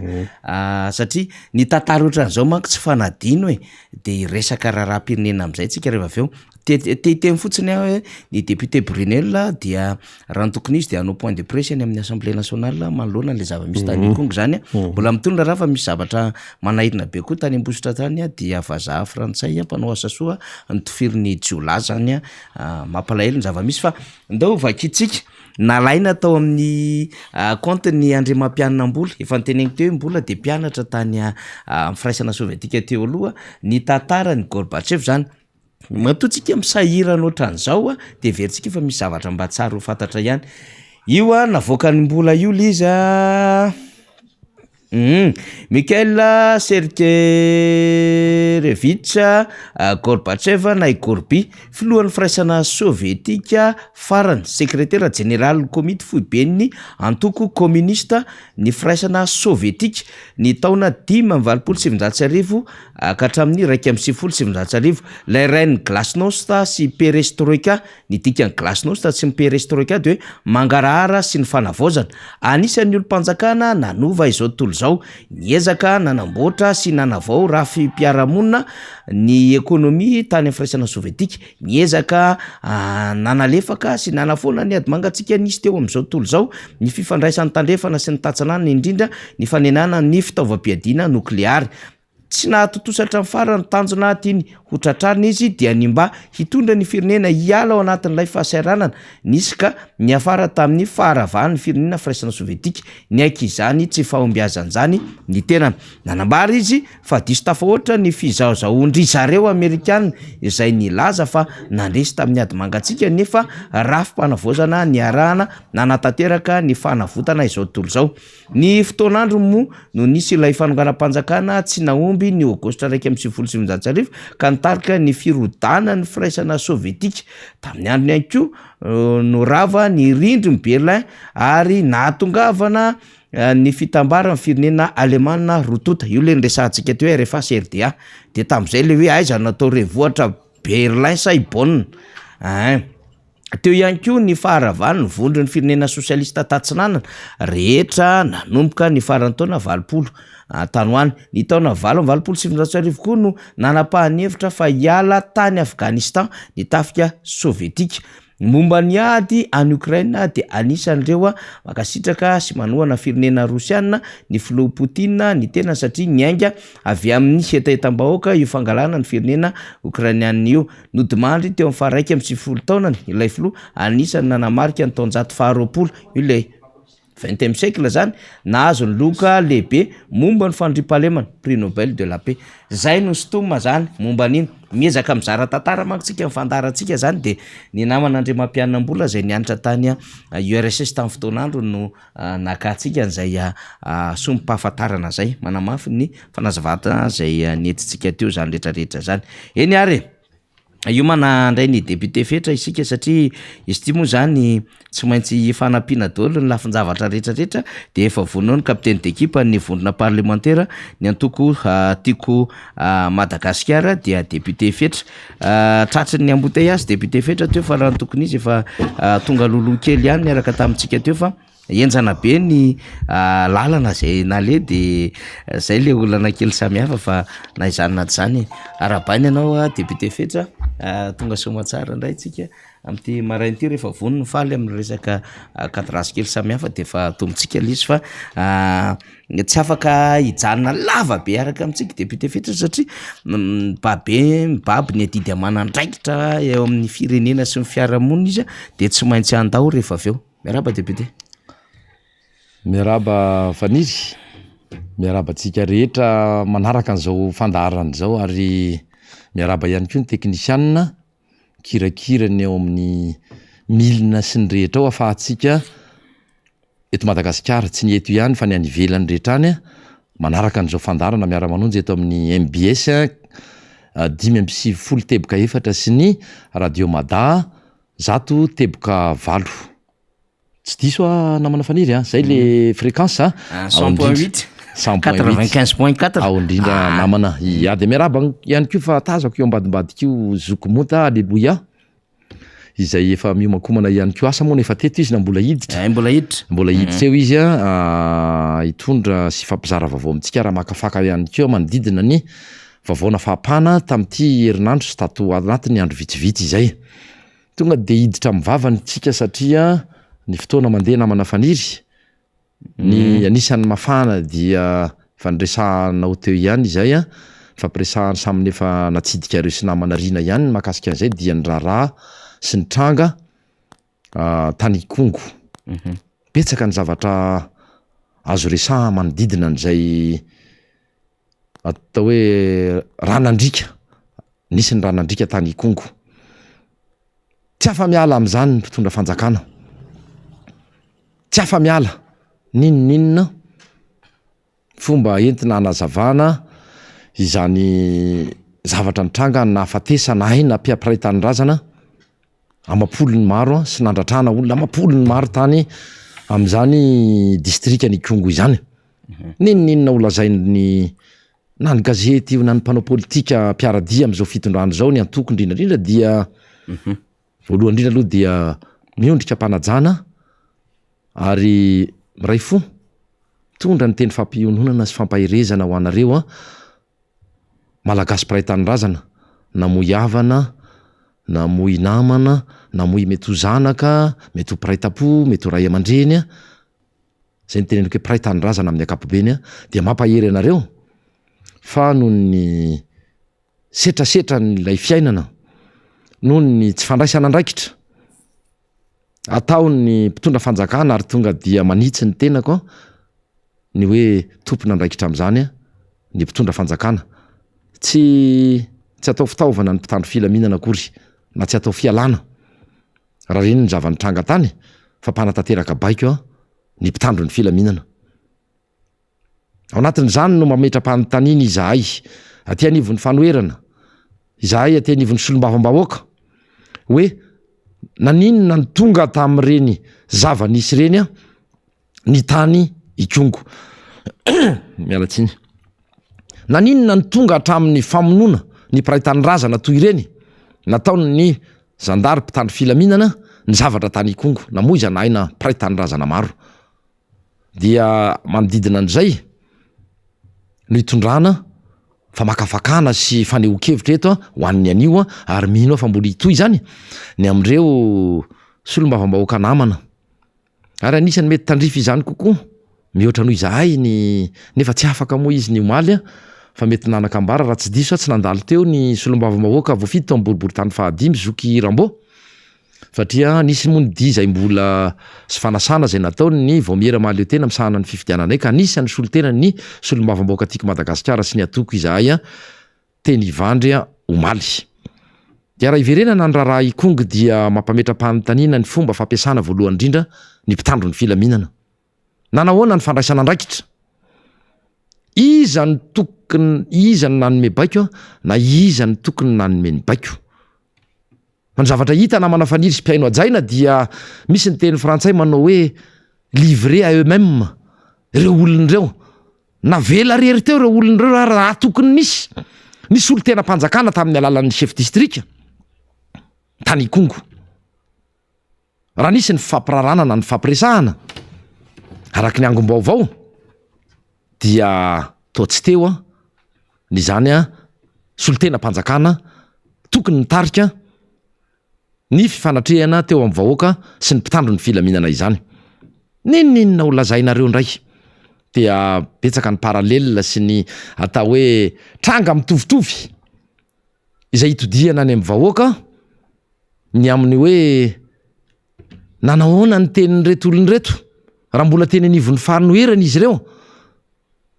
tamin'ny taona 20 sy 20 inona ny teny tsy nataon'ireo olon'ireo na faniratsirana na nylainga nafafy mba hiakarany eo amin'ny fitondrana nanaovana fitaovana ny vahoaka tamin'ny fotoana nitondrany ny président Marc Ravalomanana dia nisy ireny ny alatsinainy mainty 26 janvier nisy ny fitondrana ny vahoaka nentina novonoana teny amin'ny lampanambotsiroatra lapa ho iaho zay indrindra ny tiako isariana sy hitodiana ny amintsika mpanaraka ny fandarana sy ny vahoaka malagasy hoe rehefa ianareo marina no miteny fa na mihiry ianareo araky ny fiteny malagasy dia voromanga fa rehefa izahay aty anivon'ny tiako Madagasikara na anivon'ny mpanohatra amin'izao fotoan'izao dia vorondolo raha ny teninareo ambety teninareo tamin'ireny fotoana ireny dia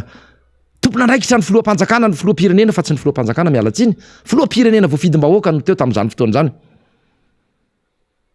dia navadika reo ny resaka nanao hoe tompona andraikitra fa nisy ny raha latsaka nefa mampatsiany tenanay fa any anaty tambazotra any amin'izao fotoana izao dia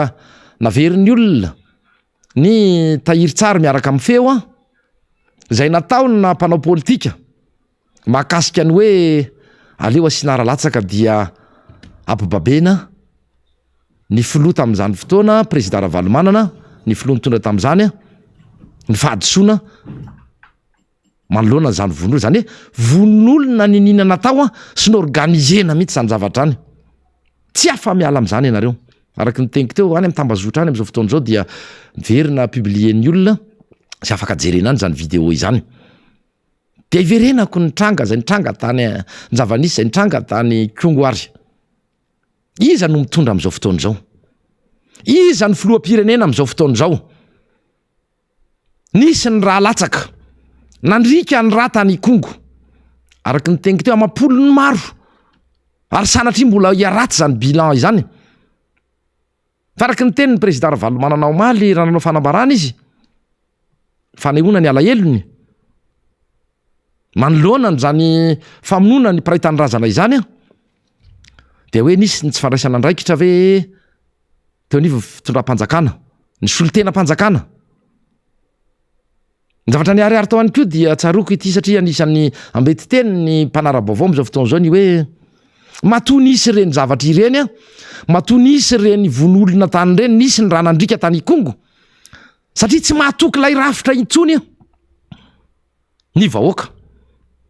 i Kongo no nisy ny reny fa ny any amin'ny distrika maro 810 ambiny dia mitovitovy am'izay tsy sanatria mampirisika ny vahoaka ikome akory na ho tonga hatramin'le hoe désobéissance civile araky ny teniny Andriamatoa sekretera mpanjakana medidiny gendarmerie tsy any am'izay ny tiako atongavana fa hoe misy antony matotonga tam'ireny a nisy ny fifandonana teo amin'ny zandary sy ny vahoaka tsy ny any nomeko tsiny fa fitaovana ihany ny zany zandary zany ao anatin'ny mpitandro filaminana fa ny tena tompona andraikitra ao anatin'izao dia ny mpitondra fanjakana ao ianao Andriamatoa prime ministre zay tompona andraikitra voalohany ny fitantanana ny raha-mpanjakana na ny administration ao ianao Andriamatoa filoha Andriamatoa Andry Rajoelina filoha-pirenena ambara fa filoha-pirenena ao ny minitry Isa Tsokajany na ministry ny filaminam-bahoaka sekretera mpanjakana medidiny gendarmerie ny ministera ny fiarovana tompona andraikitra avokoa ianareo satria inona ny antony eny fa hatramin'ny ministera ny fitsarana na somary voavolana vitsy any ary nandraisany an'izany satria inona ny antony tsy mahatoko iaho teo izany mpitandro ny filaminana ny olona voasambotra anivon'ny mpitandro filaminana ny vahoaka tsy mahatoky ny fitsarana satria miara-mahita isika fa nisy toerana anjakan'ny kolikoly ary kolikoly avolenta izany a fitsarana izany tsy milaza akory aho hoe kolikoly ianareo menakavy ao na ny mpitsara na ny prakidrara na ny zay tompona andraikitra rehetra ao tsy izay ny tiako ambara fa hoe tiako tenenina dia be loatra ny kolikoly sy ny kitrano an-trano ny vola no miteny amina fotoana maro ao anatiny zany a fitsarana izany na tsy ao irery ara fa ny amin'ny rafitra maro dia ny vola no miteny ka ny marina mivadika diso rehefa tsy mahazaka le fofombola araky ny teniny fomba fiteniny namana faniry dia saika tonga tamina fitsaram-bahoaka lasa natonga ny vahoaka ny taxe le atao hoe fitsaram-bahoaka na hoe vindicte populaire dia aiza ny andraikitrareo ho iaho tany am-boalohany tsy vitany tsabona lay maratra arak'ilay gazetiny pomba ny fitondrana efa tsabona reo maratra dia napetraka ny couvre-feu dia miamiverina amin'ny laony ny fiainan'ny mponina fanamaivanana ane zany miamiverina amin'ny laony miara-miverina amin'ny laony tsy nanana maty mariny ianareo inona no miverina nga misy afaka mamerina ny aina nganareo Andriamanitra miverina amin'ny laony ahoana ny fiainana mbola maharary reo olonao am'izao fotoana zao ao anatin'ny fiandrasapaty reo olonao am'izao fotoana zao zay tanatin'ny minitra vitsy de namoy havana namoy zanaka namoy piraita-po namoy namana namoy ray aman-dreny de hoe fa miamiverina amin'ny laony ny fiainan'ny vahoaka any Kongo tena mararina reo marina tsy hoe nandeha nidina tany akory nandeha tamin'ny hélicoptera reo ministra Isa Tsokajany sy voakasiky ny resaka filaminam-bahoaka na ny ministera ny fiarovana de hoe miverina amin'ny laony ny fiainan'ny mponina azafady zay ma tsy le tenin'ilay gazety aty tsy ataoko eto moa ny tsy ataoko eto fa zao hoe tsabona reo maratra hony de napetraka ny couvre-feu de miamiverina amin'ny laony ny fiainan'ny mponina mampatsy hafa ao anatin'ny fahoriana tanteraka ange zany olona zany am'izao fotoana zao hoe akoatry ny alahelo lay mamany lay zaza varira de tsara mpahafantarana antsika mpanaraka ny miara-manonjy eto amin'ny MBS sy ny radio Mada am'izao oritenenany zao de ampatsy kely ny tantara fohifohy na tonga tam'ireny akoatra n'izay le hoe tompona andraikitra ny fitonam-panjakana tam'ireny faty olona mikararana fisina raha mandrika tany Ikongo reny. Roa volana izay tato anatin'ny roa volana mahery kely dia nanjakany tsy fandriam-pahalemana toy ny any amin'ny faritra maro toy ny any amin'ny distrika maro izany distrika ny Ikongo zany. Ary tany ampovoanboany tany tsy fanombohana io fa efa tany ampovoanboany dia nisy namono ny ampanjaka anankiray tany.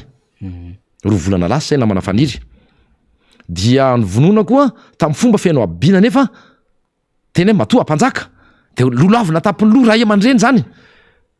no ny sotoavina fanajana ny sotoavina ny olona mandimy sy mapita izay le asiny sy sotoavina amin'ny mamalagasy zay ao anatin'ny fomba dia ny ampanjaka no anisany vato amelakafatra sy ray aman-dreny lolavina tapoloha anatin'izany naninona nefa no vonoina ho nisy namony tao anatin'ny tamin'ny fomba feno abibiana zany ampanjaka zany dia dinganiko kely ny fotoana tato herinandro vitsivitsy taoriny zay dia nandeha ny andro faty ny fanotrona tany ny rainy lay zaza varira nandeha ny fanotrona tamin'izany fiandrasam-patiny lay ampanjaka dia janona tao an-trano nyrenylay zaza varira zany hoe nivadiny lay rangaha nandeha ny andro faty io fa izy sy lay zaza varira no tao anatin'izay fotoan'izay ndray no nikidinapeny reo jola reo olony ratsy lay zaza varira zay fa mamatra-merim-panontaniana aloha asa no ny finonom-poana mbola hiditsy am'izay tsika rehefa avy eo mba neo ny hevitro fa tao anatin'izay fotoana tsy nahateo ny ray mpianakaviana izay nandeha ny andro faty tany am'le ampanjaka namoy ny ainy no nangalany reo tsy mataotody ihany koa ilay zaza varira ary tao anatin'izany namonona le reny mpianakaviana tamin'ny fomba feno abibiana ihany koa satria ny rasarasaina mihitsy zany reny mpianakaviana izany hatram'izao tsika miteny zao araky ny angom-baovao de mbola tsy hita izany zaza izany iaho indrindra mipetraka indray ny fanontaniana ara verenako aloha le teny teo hoe efa miverina amin'ny laoniny tsy niarany tsy aonao marina ho ny lelelo de ainao mamafazo izy ny fitenin'ny tanora sy fiteny eny an-dalana eny mora aminareo no miteny azy fa ny fanontaniana am'izay no apetrako de hoe inona ho iaho tany am-boalohany no antony nahatongavana tamin'izao fifamonoana zao tsy miteny aminareo mihitsy hoe zandary nareo tompona andraikitra marina mety misy andraikitra reo fa ny tena tompona andraikitra voalohany indrindra am'izao tranga izao am'izao von'olona sy raha mandriky zao de ny mpitondra fanjakana nenin'olona zay nareo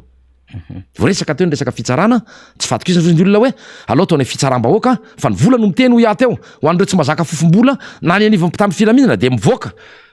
mampitaraina ny vahoaka zany any amin'ny faritra maro manerana Madagasikara raha ny eno tsy de tena mbola faritra mena loatra tany aloha tany zany Ikongo izany marina misy ny tsy fandriam-pahalemana ary manjaka zany anivon'ny distrika 710 elo fa hatreto Antananarivo renivohitra aza inona ny antony satria mahantra lay vahoaka tsy mananasa lay vahoaka ny mpanara roatra tsy andaniny ny tianakarena tampoka tsy andaniny mame ohatra ratsy ianareo amin'ny fitondrana ny amin'ny fisehosehoanareo ivelany tsy mahavita ny ninona sy ny fampanantenana nataonareo ianareo tsy mitatana ny firenena araky ny fomba tokony hitantanana n'le firenena sy ny raharam-panjakana ianareo zay le teniko hoe mame ohatra ratsy ianareo fa raha mijery ianareo sy ny fiakanjo anareo ny fiteninareo ny fiara tangenana raitra hitangenanareo ny zavatra rehetra endrika ivelany de mampiseho hoe mpanan-karena ianareo manam-bola ianareo mety ny fiainanareo nefa etsekilan'izay tsy menatra ianareo mijery an'ilay vahoaka misaringo borodamba miaya ho an'ny apitsony ho an'ny taranany ho an'ilay malagasy ray manontolo tsy mahatoky zay le hoe crise de confiance efa ndresahako teto amin'ity fandarana ity hoe lay vahoaka efa tsy mahatoky tena intsony misy antony matoa tsy mahatoky teny satria na nitsabona tena tsy resahana intsony ny fampianaran-janaka ao anatin'ny fampidirana sy ny fanomanana izany sika am'izao fotoan'izao ny ray aman-dreny malagasy tsy misy tokotaniny zany ho an'ny akamaroany malagasy fa ny tena loza dia maizina ny hoavin'lay firenena ny hoavin'lay malagasy maizina ny hoavin'ny taranaka no ninona noho ny tsy fahaiza mitantana, noho ny fanamarina tena lava, manoloana ny tsy fahombiazana amin'ny fitantanana ny raharaham-panjakana sy ny raharaham-pirenena ny fiainany vahoaka malagasy amin'ny ankapobeny. De io anisany anankiray hoa io verenako foana satria izay io anisany tena hitondrako fanehokevitra mahakasika any androany. Dia nresaka ihany ny tenako teo mahakasika an'ilay hoe mampitovy raharaha anankiroa mampitovitovy ho satria nisy filoham-pirenena tamin'izany fotoana tamin'ny 2024 voafidim-bahoaka président Ravalomanana naratsiana nosorapotaka nanavita zavatra betsaka lavitra noho izao fotoana ankehitriny zao aza. Fito taona zany ny raha totaly ny fotoana nitondran'ny président Ravalomanana ny arahana hita reny ny zava-bita nalalany io na resaka fikarakarana ny vahoaka sarambabem-bahoaka io any amin'ny resaka fitsabony io torak'izany ihany koa ny resaka hoe zanaky ny sahirana mianatra any amin'ireny sekolim-panjakana eny fa voakasika ihany koa tamin'izany fotoana na ny sekoly tsy miankina aza ny lalana ny fikotsakojanona ny lalana ny fampiofanana n'ireny tompona andraikitra isatsokajiny reny concours ny dirana tamin'ireny le hoe fifananana ny resana fidirana ho mpiasa-panjakana maro be ny ohatra tsara ny mena nefa dia nosorapotaka naratsiana filoham-pirenena voafidim-bahoaka ho iaho teo de nisy reny famonon'olona fa fitondrana vahoaka teny antanina renina nanome ohatra ratsy zao fitondrana sy le olona mpitondra am'izao fotoana tsy ny fitondrana ho iaho fa ny olona ao anivon'ny fitondrana mitondra am'izao fotoana zao nitondra olona teny nanangana gouvernement an-dalambe teny amin'ny 13 mai de ny prime ministre nitendrendra reo tamin'izany fotoana zay diso fantatsika loatra fa mampafantatra ihany am'ireo tanora sy zanaka taty arina zandry zanaka hoe zany nataon'ireo olona ireo natao zay amonona olona dia ho azera ho atsipya tany amin'ny président Ravalomanana sy ny fitondrana tamin'izany fotoana ny rihatry ny hoe namono olona io a maloto ny tanany voafidim-bahoaka ho iaho a ka mifanohatra tsininy zay fa ho avy any am'izay tsika rehefa avy eo mifanohatra amin'ny zava-misy ankehitriny hoe ny teny ambaran'ireo olona namatotra azy ny teniny tsy atao be dehibe fa ny mamerina azy ny sarotra ianao nge fatorany teny ohatran'ny fiteny fomba malagasy hoe ohatran'ny salaka ihany io ianao any ny fatorany eo ka izao le izy iny ary ianao Andriamatoa Andry Rajoelina filoham-pirenena iza ny filoham-pirenena mitondra am'izao fotoana zao ianao a Andriamatoa Andry Rajoelina araky ny teniko teo fitaovana ho an'ny zandary fa ianao ny tompona andraikitra satria aiza ny solon-tena-panjakana tena toerana chef district resahako io raha nisy ny fanatrehana tamin'ny vahoaka nisy ny baiko nisy ve ny fampitandremana nisy ve ny sommation tena faritra mena marina ve asa brigadiny zandary izy io akazero tao amin'izany tompony zandary zany fa ny ohatra ratsy ny menareo ane de izao hoe lapa-panjakana mariky ny fiandrianam-pirenena lapa-nambotsy rohatra no ny anianareo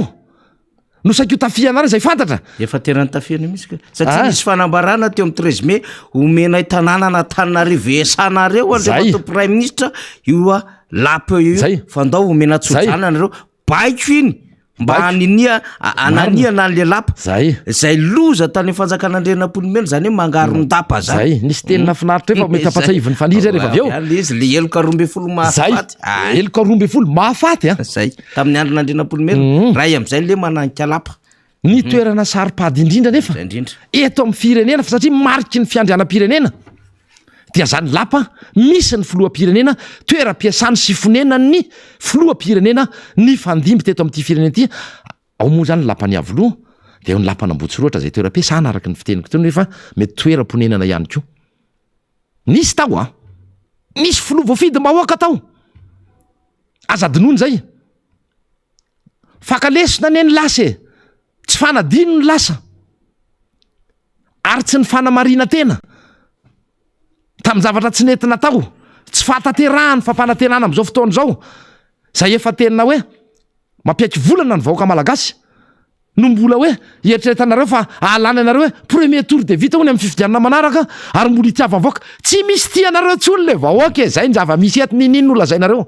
ary tsy misy mahatoky anareo tsony fa nynapalahelo ao anatin'izay tsy fitiava ny vahoaka anareo zay a lasa sorona le vahoaka malagasy vahoaka ny kongo aloha reny tsy tany rery a resaka farafangany namana faniry maly nisy ny tany akazobe nisy ny tany manakana be de be satria na tsy voafele fitantanana ny raha-panjakana dia livré à eux-mêmes lay vahoaka livré à eux-mêmes moa zany teny frantsay a ny mpitandro ny filaminana dia ao anaty panika ao anaty korotana tsy misy mpitarika tsy misy mpamety toromarika dia prapapapapa raha falina ny vahoaka no mizaka zany tsy fahaiza mitatana zany le tsy fatokizana ohatr'zay namana faniry izy rehefa mijery le sara ntsika député fetra mampalaelo an'izy ohatra ny voatifitra tia aorianamono le akamaroany le lavo zany am'le vahoaka ny kongo zany a de lasa ihanysainy efa nitsoka ave mbola nisy le fitifirana zany misy zavatra marobe flo anatin'le izy fa le tena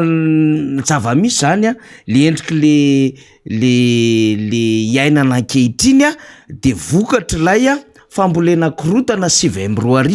vokatra ilay fitaizana handroba 7 vokatra ilay toetsaina tsy mitsitsy fa anisany tsy afabela amreto fanjakana reto koa de hoe le fanjakana lipaefana ka tena manao ny fomba rehetrarehetra de lasetry misy zavatra tsy mirindra itsony am'izao fotoan'izao mikorotana zay le dysfonctionnement député fetra de lasa tsy matokontsony zany ny vahoaka am'le fanjakana de lasa le rafim-piarahamonina no metimety kokoa azy fa tsy lay rafim-panjakana de omaly moa député fetra nisy ny fivorina ny tanteranareo solomam-bahoaka sy ny RMDM niaraka tamin'ny filomarika Ravalomanana de alonga mo vakitsika vetivety de miverina anatin'ny adefitsika député fetra satria zava-dehibe ty fanambarana nataon'ny timba sy ny RMDM ty zay niarahana tamin'ny filomarika Ravalomanana zany marobe ny fanambarana ao ambadika ao ny hetsika Montpellier ny hetsika pro Ravalomanana ny collectif des citoyens ivelany ihany mpanao politika ny antoko politika marobe manoloana ity satria nahasoetra misetra raisam-pinena zany izy tika le texte mita voay faly zany mba ahafahantsika mamaky azy a de iverenatsika tsy tika ito ary le izy ary noraisitsika atao am'tiako Madagasikara na tima ofisialy filomarika Ravalomanana sy ny RMDM vonolona tany Kongo ny vahoaka malagasy tesitra sady malahelo ny tenako manoloana ny vonolona ny seho tany Kongo tsy afaka ny angina satria malagasy mitovy amiko izy ireo manameloka tanteraka ny fampiasa-kery natao tamin'ireo olona tsy manatsiny mampatsiaho fa nitafika ny jandary miaramila sy ny polisy dia natao hiaro ny vahoaka sy ny fananana fa ny amono na ho fitaovana hamoretana sy ampirona azy ary hanaovana jadona fa tsy ery ambony kay amono na ho fitaovana amoretana sy ampirorona azy ary hanaovana jadona lasa natao ho fiarovana ireo manam-pahefana sy ireo olom-boafidy fa tsy manao ny tena asany zao no mitranga de satria tsy matokontsony ny fitondrana sy ny fitsarana ny vahoaka malagasy tsy mba afaka na nelanelana ve ny solon-tena-panjakana tany toerana fa tonga de nitifitra vararaka natao fanampin'izany ny tsy fahampiny ny fitaovana tany amin'ny toeram-pitsaboana no vao maika nampitombo ny isan'ireo namony ainy ko manainga ny olom-pirenena rehetra mba hatsiaro ny tena andraikitra sy adidy tandrefy azy avy satria malagasy iray ihany isika tonga tokony ampahafantarina ny vahoaka ny vokatry ny fanadihadiana fa tsy tahaka ilay tany akazobe sy ny tany sakay zay mbola tsy misy toeny hatramin'izao mbola manamafy hatrany izay fa misy ary manjaka eto firenena ny terrorisme deta sy ny krizy mafy ary tena mafy ny mahazo ny vahoaka malagasy fa miaina ho anaty tahotra sy tebiteby miaina fahoriana sy ny tsy fananam-bola manoloana ireo trangy ireo de miondrika ampanajana sy amin'alahelo ny tenako ary makahery ireo zay mbola mitsabo tena mba ho sitrana aingana zay zany ny fanambarana zay natao filomarika Ravalomanana miaraka amin'ny antoko tiako Madagasikara mazava azy zay izy ho filohany sy ny vondrony rodobe ny mpanohatra ho an'ny demokrasia eto Madagasikara de afaka lefa faly ihany le sary teo iny zany ho an'ireo solomam-bahoaka re solon-tena ny RMDM ihany koa zany nanatrika zay verina anatin'izay adevitra antsika député fetra ny amin'ny hoe ny fanjakana moa zany de nidina tany toerana de rehefa tonga tany toerana dia nanao an'le nandray fepetra ny amin'ny fitsaboana mandray fepetra ny amin'ny satria ny tena olana ihany koa zany le mpitsabo any toerana zany vitsy de vitsy ary le fahaverezan-draha be loatra koa betsaka de ny olana ao anatin'izay zany tsy misy lehetra ny ety amintsika le hoe afaka manolo rano le banque de sang zany olana daholo zany ny atrehana zany le lalana koa tena tsy fakahitana mandeha any am'le lalana de zany rehetrarehetra zany manampitrotraka ka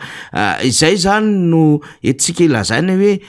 le izy zany le terrorisme d'etat amseho an'endry maro député fetra ary victime zany terrorisme d'etat zany tsika tany de ko sy tany majanga sy tam'zay na le rehetrarehetra Tany Atsirabe. na teto Magrobe Ririka na tany Atsirabe araka ny nambaranao raha teo zany rehetrarehetra zany député Fetra. De eo mipetraka amin'ny fanontaniana fa mitodika am'reto mpitondra ankehitriny. Tono ny atoko TGV mihitsy ny resahako. Marina hoe isy ao anaty fivonana plateforme misy anareo IRD fa singaniko manokana mihitsy ilay atoko TGV. Ianareo le manao tanana tsy te hanao an'ilay izy akory moa fa le tanana manao V iny zany. Ianareo ireo no tena tompona raikitra amin'izao zavatra rehetra misy eto amin'ny firenena satria hoy aho teo ohatra ratsy no nomenareo nanomboka faraparan'ny taona 2024 sy ny taona nitoy zany tamin'ny 2024 ary ny afara satria ny tanjonareo dia fanonganam-panjakana. Raha izay. Nodinareo adino. Ilay hoe faritra mena. Efa nolazainy le général efa nodimandry zay. Fa hoe ho matimaty foana sy ho fatifaty foana ianareo raha mbola mandroso mihoatra ity faritra ity ao am'le hôtely lehibe ray eo Antaninarenina. Fa nentina ihany moa le vahoaka. Efa nilaza an'izay ilay général izay mahalala tsara tamin'izany fotoana ny hoe fepetra takina raha ohatra ka mandeha amina toerana toy ireny fa mety ny vavabasy no miandry anao. Tao anatiny aringena namana faniry nisy resaka ihany koa hoe tohatra nisy ekipa vaty anatin'rareo raha niakatra tany amin'ny ministère finance tamin'ireo bâtiment manodidina. Nandray anjara anasoketana zay indrindra ny fitondrana nisy tamin'izany fotoana zany ary misy profo zany fa nanampy tamin'ny fitifirana n'ireo olona ireo akoatran'izay tifitra. Ny ainga tsy ny ainga tao andapa fa taty amin'ny côté latéral taty dia verenanay verenana ny tantara tsy fanadino fakalesona amapolona namony ihany koa tena amin'ny 7 volana febroary fomba lalana anankiray ny eritreretinareo fa azahoana lay fahefana. Zay ny lalana hitanareo fa mety azahoana ny lay fahefana. Zay le tena hoe mila mahay mandinika am'izay sika vahoaka malagasy fa raha mampitany zany tranga roa izany so de lazaina indray mantsy fa ny aty amin'ny miara-manonja sy ny tiako Madagasikara ny aty amin'ny fanoherana tarihan'ny président Ravalomanana ao anatiny ny RMDM mety ny atoko zay efa tsy miara-ditsony amin'izao fitondrana so de hiteny ray ianareo fa izahay ny ambadika ireny tany Kongo reny sahandreo olona ireo nilaza an'izany sahandreo olona ireo nilaza an'izany toy ireny hoe tsetsatetsa tsy aritra hoe ireny raha nisy gouverneur pasteur moa ny amin'ny gazety anankiray tsy menatra ny mandainga eny fa na ny gazety sy ny olona fapombanareo refa misitaka tsikelikely efa manongo tena de aleony miala manaja tena fa ity raha anankiray ity von'olona tany Kongo satria tsy mahatoky ny fitsarana tsy mahatoky ny rafitra tsy mahatoky ny mpitany filaminana izay ampiasaina araky ny tenin'ny namana fanitry tsy any amin'ny zone rouge io tsy zone rouge sa efa nisy lalàna navoaka anareo hoe anananareo maro anisa de ataovy ihany koa hoe amoay lalàna hoe zany magro zany dia avadika zone rouge faritra mena manomboka izao ka tsy azo idirana itsony ataovy ny 13 mai moa fa tsy resahana ny kianjan'ny demokrasia efa modina vadika hoe zaridaina misy zava-maniry isan-karazany tena mampalahelo le fandraisanareo sy le fandrendrehanareo saim-bahoaka le démagogie nareo tena tompon-daka an'izay le fandrendrehana saim-bahoaka na démagogie zay tsy mitazona ny teny mampiasa ny vahoaka ho fitaovana azahoana fahefana ampanan-karena azona tombontsoa manokana zany ny fiainanareo araky ny teniko tena manofaniry dia avadio ny be oririka amoy lalàna anareo maro aniso amin'ny assemblée reo nge manaraka reo reo zavatra kofe manara-panjaitra anarany fotsiny solom-bavambaoaka ny akamarony fa tsisy samijoro misy ny tsirairay samijoro de kapaina tsy mahazo miakatra ainao manjery tsy mahazo miteny fa le mirediredy rehetreny any no avely iteny eo satria mpiaro le fanjakana reny le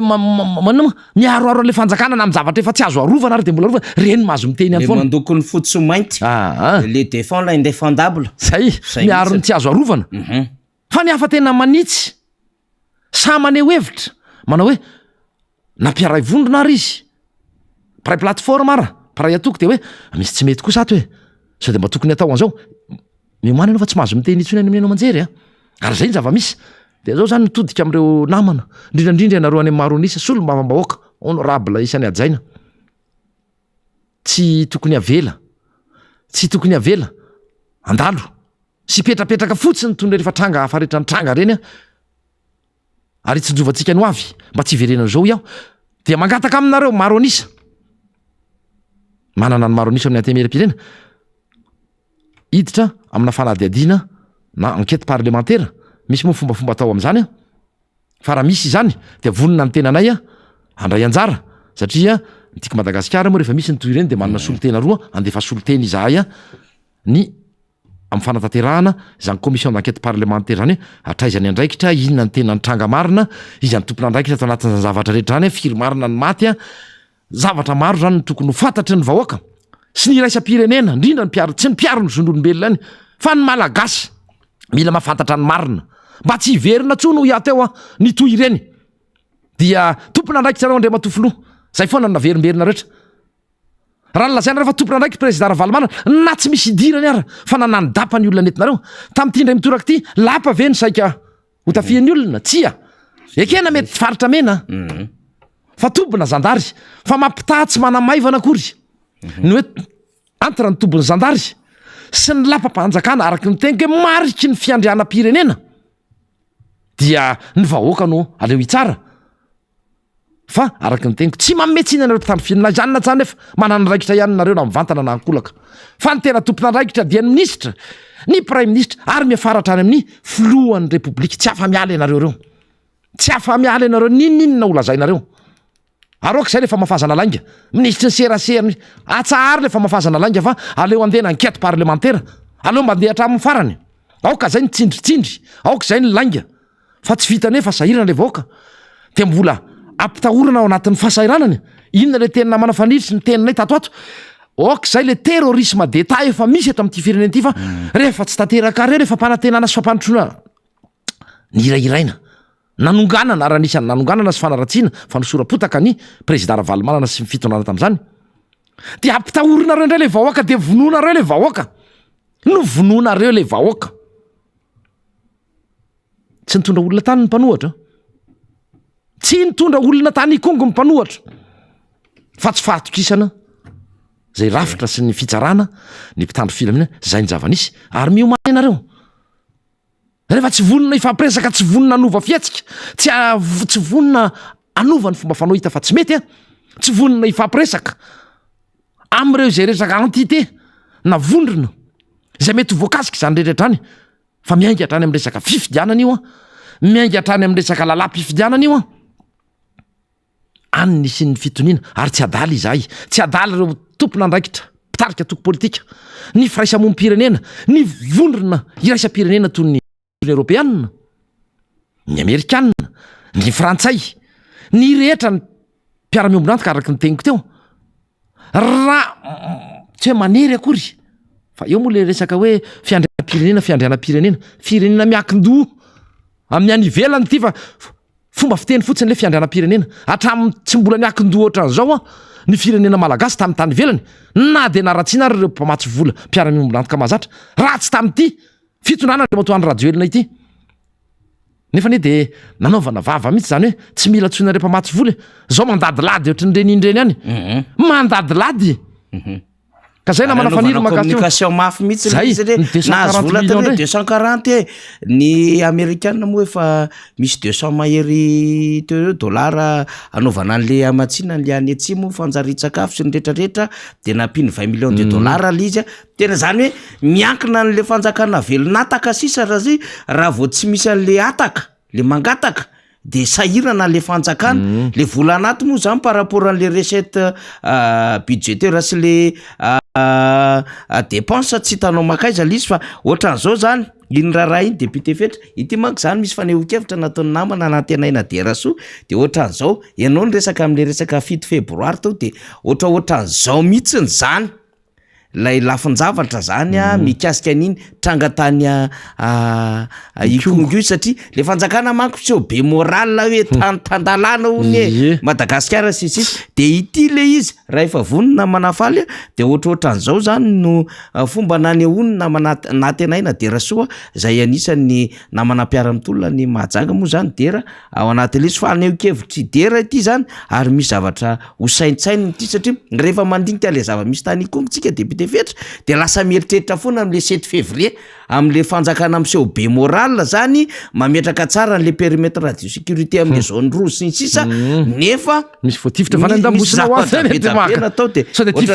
le vavona vela izy faly be moral ohatran'ity manko zany zao le izy io nataona tenainy vo miseho miditra amy théorie ny zone rouge eo lisany a de tsy afaka manindraindra ny 7 février intsony satria ikongo criminel no arovany lisany 7 février lisany ihany no nitifitra araky ny voalaza ny CI non colonel Charles na izany ary nanafika zone rouge lisany izany ve mo ho takatry lisany mazava tsara mihitsy zay teniny na tenaina de rasoa zay zany ao anatin'le hoe miditra amina théorie na zone rouge fa tena miverina zao zany manko be da be le olona miverina resaka 7 février député fetra fa zao ao anatin'ny tony adevitra tony ity zany angatahantsika tsy fantatsika famarinany ty vaovao ty fa misy vaovao mandeha miely any amin'ny hoe to hisy afomanga ny MJMJ any misy miresaka am'zany ny page 24 heures mada sy ny karazany ohatry zao ka ity zany mba tsara mendrika hitondrana fanazavana raha mariny ty hoe hisy afomanga aoriny lamesa fanokafana JMJ mada fahafolo ty zany isika nge mbola ao anatina problema na resaka zava-mitranga ny Ikongo ary mbola taterina miala any Ikongo am'izao fotoana zao zany reo maratra amin'ny alalan'ny angidimi de betsaka noho ny tany tokony miteny tokony isy fisaona-pirenena ao anatin'izao raharaha izao ary raha ny tokony izy ary tokony manatsahatra an'izay mety hodiany ataony any ivelany any filompinena de tonga malaky eto raha tsisy koa moa fanairina an'ireo tompon'andraikitra samihafa tsy nahita tompon'andraikitra mihitsika ianao zany ka raha ohatra sanatrin'izany ho isika mety heverina fa hoe misy an'ireny vaovao reny ny fahamarinana na tsy fahamarinana zay no angatahantsika version officielle sao de hiteny ray hoe isika manely vaovao tsy marina eto satria misy karazana pejy maro be mamoaka an'iny vaovao iny na ny pejina fahitalavitra tsy miankina na pejina tambadrotra sosialy de isika mba angatahantsika fanazavana ny fomba ofisialy ihany ao anatiny tokony anaovana soana-pirenena no mieritreritra anao fety be ndray amina lanonam-pivavahana de isika hoe mba tokony ihany mendrika hitondrana fanazavana ofisialy hoe zany ve ilaina am'izao atrangan-javatra mihitsy fangataham-panazavana valim-panontaniana nataontsika fa tsy fanelezana vaovao sao de heritreritra indray reto satria manelingelina le MBS de ndao aloha petahana fa nysolifatra ohatran'izao na ndresaka zavatra ohatran'izao tsy azo anay am'izany ianareo fa mangata-panazavana ohatra fangatahantsika mpanazavana tamin'ny ragovany amin'ny hoe tena nandeha nakarimarina ve le tananao samihafa enao sy le fihetsika ao ve tena ohatrany tsy nilamina tamin'izy telo vavy sy ny sisa de nataony ragova moa zany de hoe tsy mariny reny fa izy telo vavy indray nylazay ny fadiso dia ny mpiasa ao anatin'ny faritra indray ny tadiavina hoe izany nanaparitaka ny taratasy fa na izany na tsy zany ary mazava ny ambarany grandile io gouverneur pasteur ozy izy tsy menatra ny mandanga araka vita zany na manafany fanenaran'Andriamanitra sy ny resaka finoana no entina anamarina tena zay le izy manamary tena sisany ataon'ireo ary oka zay atsaro ny firesahan'Andriamanitra na finoana na fiangonana fa efa tratra ianareo de mba mangina farafaratsiny rehefa nanao ny tsy mety de akombony lay vava fa vao maika manala baraka n'lay firenena sy le andraikitra lay faritra tantaninareo le vahoaka malagasy amin'ny ankapobeny ny aty nge tsy ohatry ny any ivelany any resaka raisina hoe harcèlement sy ny lalàna nizany azy izy tsy miraha zay gouverneur efa tsy ara-dalàna moa reny araky ny lalam-panorenana fa nitendritendrena fatany fa akoatra zay mbola hoe mieritreritra angamba fa za mino fa mbola nisy hafa nataony an'izay tany fa tsy sany teny satria zay lefa mipetraka le terrorisme d'État efa nampiorona hatrany ambalohany le vahoaka ary mbola misy endriny hafa zany fa ho avy am'izay tsika rehefa avy eo ity misy vaovao raiko ty mahakasika an'lay metsoro meny ohatra fa mialatsiny mahakasika an'lay raharaha fanalana sefim-pokotany taorina ny fifanatrehako hono tamin'ny gouvernemanta fifanatrehany solombavam-bahoaka tamin'ny gouvernemanta tamin'ny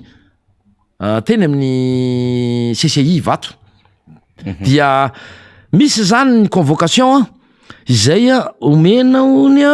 nomena nyo sefim-pokotany nesorony io de ho notifieny izy notification administrative moa ty zany fampafantaran'ny fanjakana azy fa tratrany tsy fahazona mivoaka ny sistany lay ranamana lay zandrikely io de ministère en sécurité publique mandefa an'ity eo zany le zavatra zay zany le mbola endrika terrorisme d'État tsy miaro akory ny tenako a fa ianareo saminareo rahanareo mianakavy fa ny olona samy teny mamoaka fa nanambana basy lay namana solombavam-bahoaka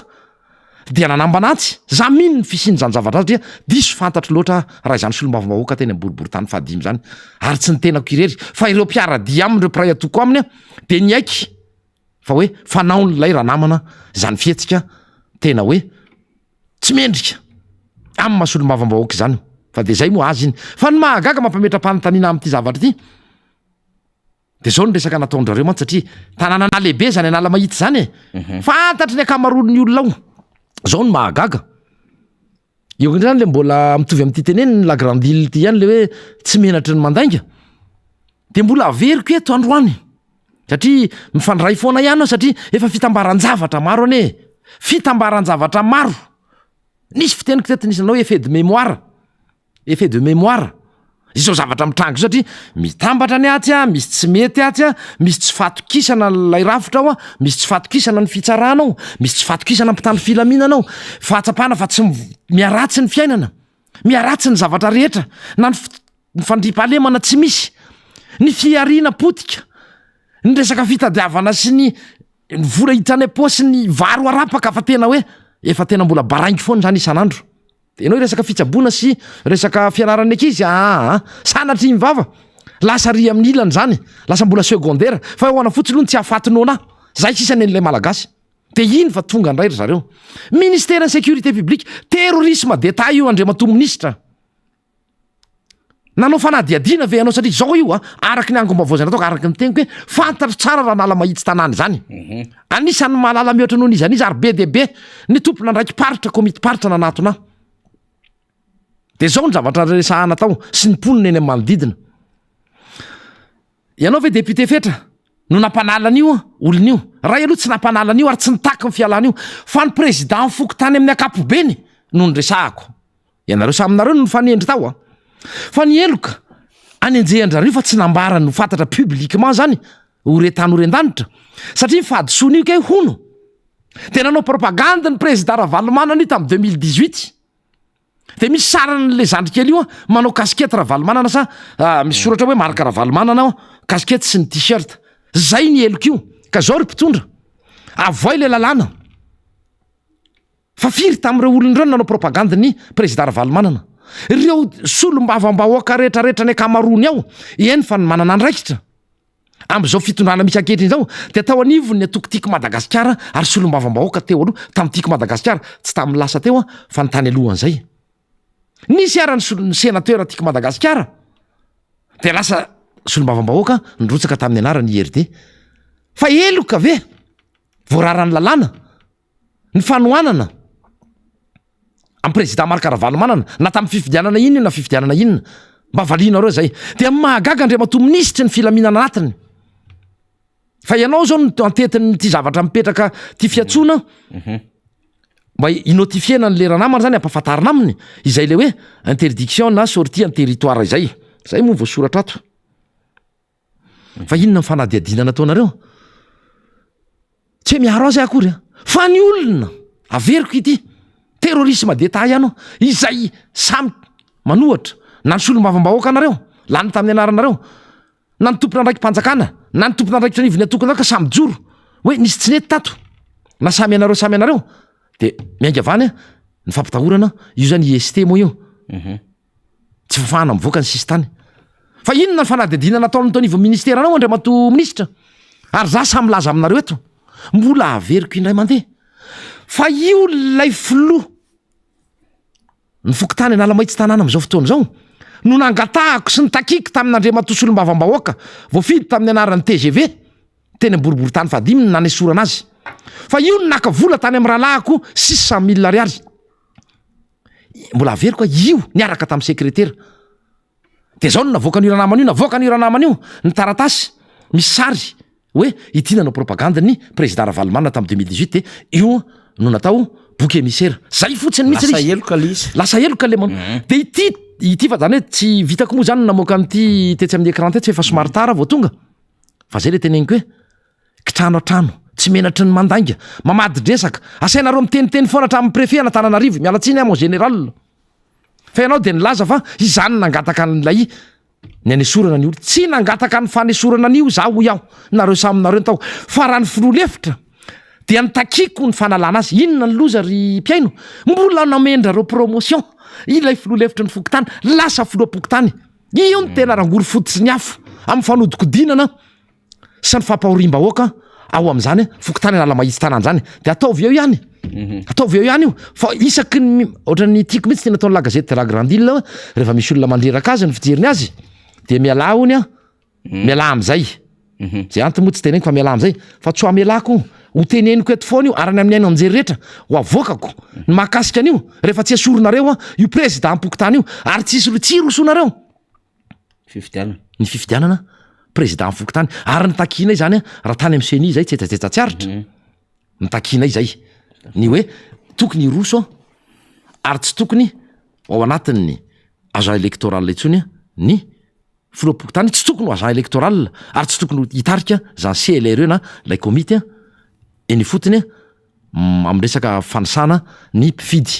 ka ohatrohatray izy fa ohatrany atsorony enoatra kely ny resaka namana faniry député satria ilaina ny mitondra ny fanazavana iny satria miseho amin'ny andromalinga le zay fokotany arivy zay tena nataona solombavam-baoaka antsotsay tambikeo de amoahana IST de manahirana le raharaha fa raha tsy mitandrina zany tsika de tena misavatra tsy milamy mety izany indrindra ny nanaova ny antokotiko Madagasikara tamin'ny alalan'ny secrétaire général ny antoko zay misahana ny resaka fifandraisana misetra resam-pirenena Mambra Bendrina député fetra ny taratasy navatana tany amin'ny prime ministre lehibe ny gouvernemanta ny amin'ny trangan-javatra zay angatantsika namana teknisiana izy somary ratsiratsy moa zany amin'ny le sary mipoka le izy de miezaka ihany faly zany mandefa azy fa ny secrétaire général hoy zay miandraikitra ny fifandraisana misetra resam-pirenena ny sera sy ny setra irasam-pirenena no nandefa n'izay taratasy zay nakany prime ministre lehibe ny gouvernemanta zay milaza zany ny antsodzay mahazo ny antokotiko Madagasikara amin'ny fanio-kevitra rehetrarehetra sy ny fanakatsakana sy ny antsodzay ary mametraka anjany andraikitra zany sy manontany anjany prime ministre zany ny andraikitra izay sahany manoloana zao raha izao amin'ny mahatompona andraikitra lehibe azy amina resaka filaminana zany fanahy zany naty zany moa zany dia mametraka ny adevitra lehibe ao anatin'ny fanazava-kevitra ny amin'ny concertation nationale ny secrétaire général Mambra Bendrina zany mba hahafahana zany manino zany mba hahafahana zany mitandrina ny tsisy zay mety ho dérapage zay avany amina endrikla samy hafa sy hetsika samy hafa zay de vakiny député fetra izy tsy mampanino aleo ange vakitsika le izy any satria tsara koa hoenindrareo amin'ny teny frantsay ho an'ireny solotena mety tao ny rafitry ny firenena mikambana ao ny rafitry ny firenena mikambana zay nandefasana tao ihany koa ny solotena ny vondrona européanna eto amintsika ny ambassadeur ny solotena zany teo ihany koa nefa ny solotena ny vondrona afrikanina fa misy ny hafa zay mbola andefasana io ka aleo nge hovakina kely zany taratasy nalefa ao an'andriamato prime ministre zany zay nozaraina tamin'ireo le masoivoa zay nitononiko teo aloha teo ny le secrétaire général chargé des relations avec les institutions et la communauté internationale à monsieur le premier ministre de la République de Madagascar zany hoe anao Andriamato Tsay Christian prime ministre ny antony objet entorse au droit constitutionnel io moa zany fingapingana sakatsakana fanitsakitsahana ny am'le hoe lalàna sy ny zo fototra voafaritra ny lalam-panorenana monsieur le premier ministre, vous êtes certainement au courant du fait que les forces de l'ordre font preuve de zèle démesuré à l'encontre de notre parti lors de nos récentes tournées dans les régions de Diana et de Bouéni. En effet, les militaires nous empêchent de circuler librement et de rencontrer nos partisans dans des locaux privés qui nous appartiennent, soi-disant pour préserver l'ordre et la sécurité publique.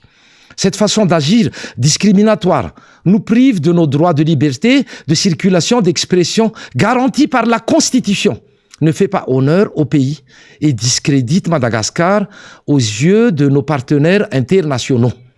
Nous osons espérer qu'en tant que Premier ministre, vous preniez les dispositions nécessaires pour faire arrêter ces agissements antidémocratiques. Pour votre information, les représentations diplomatiques sont au courant et suivent de près l'évolution de la situation politique nationale. Notre souhait, c'est qu'il y ait un climat favorable et un espace d'expression démocratique dans le pays.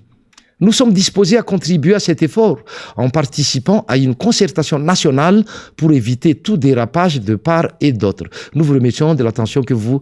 allez porter à la présente et vous prions d'agréer, Monsieur le Premier ministre, l'expression de nos hautes considérations. Nandefasana sy ny rehetrarehetra dia système des Nations Unies, délégation de l'Union européenne, représentation de l'Union africaine. Tiako zay ny vakina tamin'ny teny frantsay satria tiatsika hoe ny ray le mety tsy mahalala tsy mahazo ny teny malagasy. Mazava ny voalazany tao zany zay le hoe misy fanitsaka tsahana ny zo fototra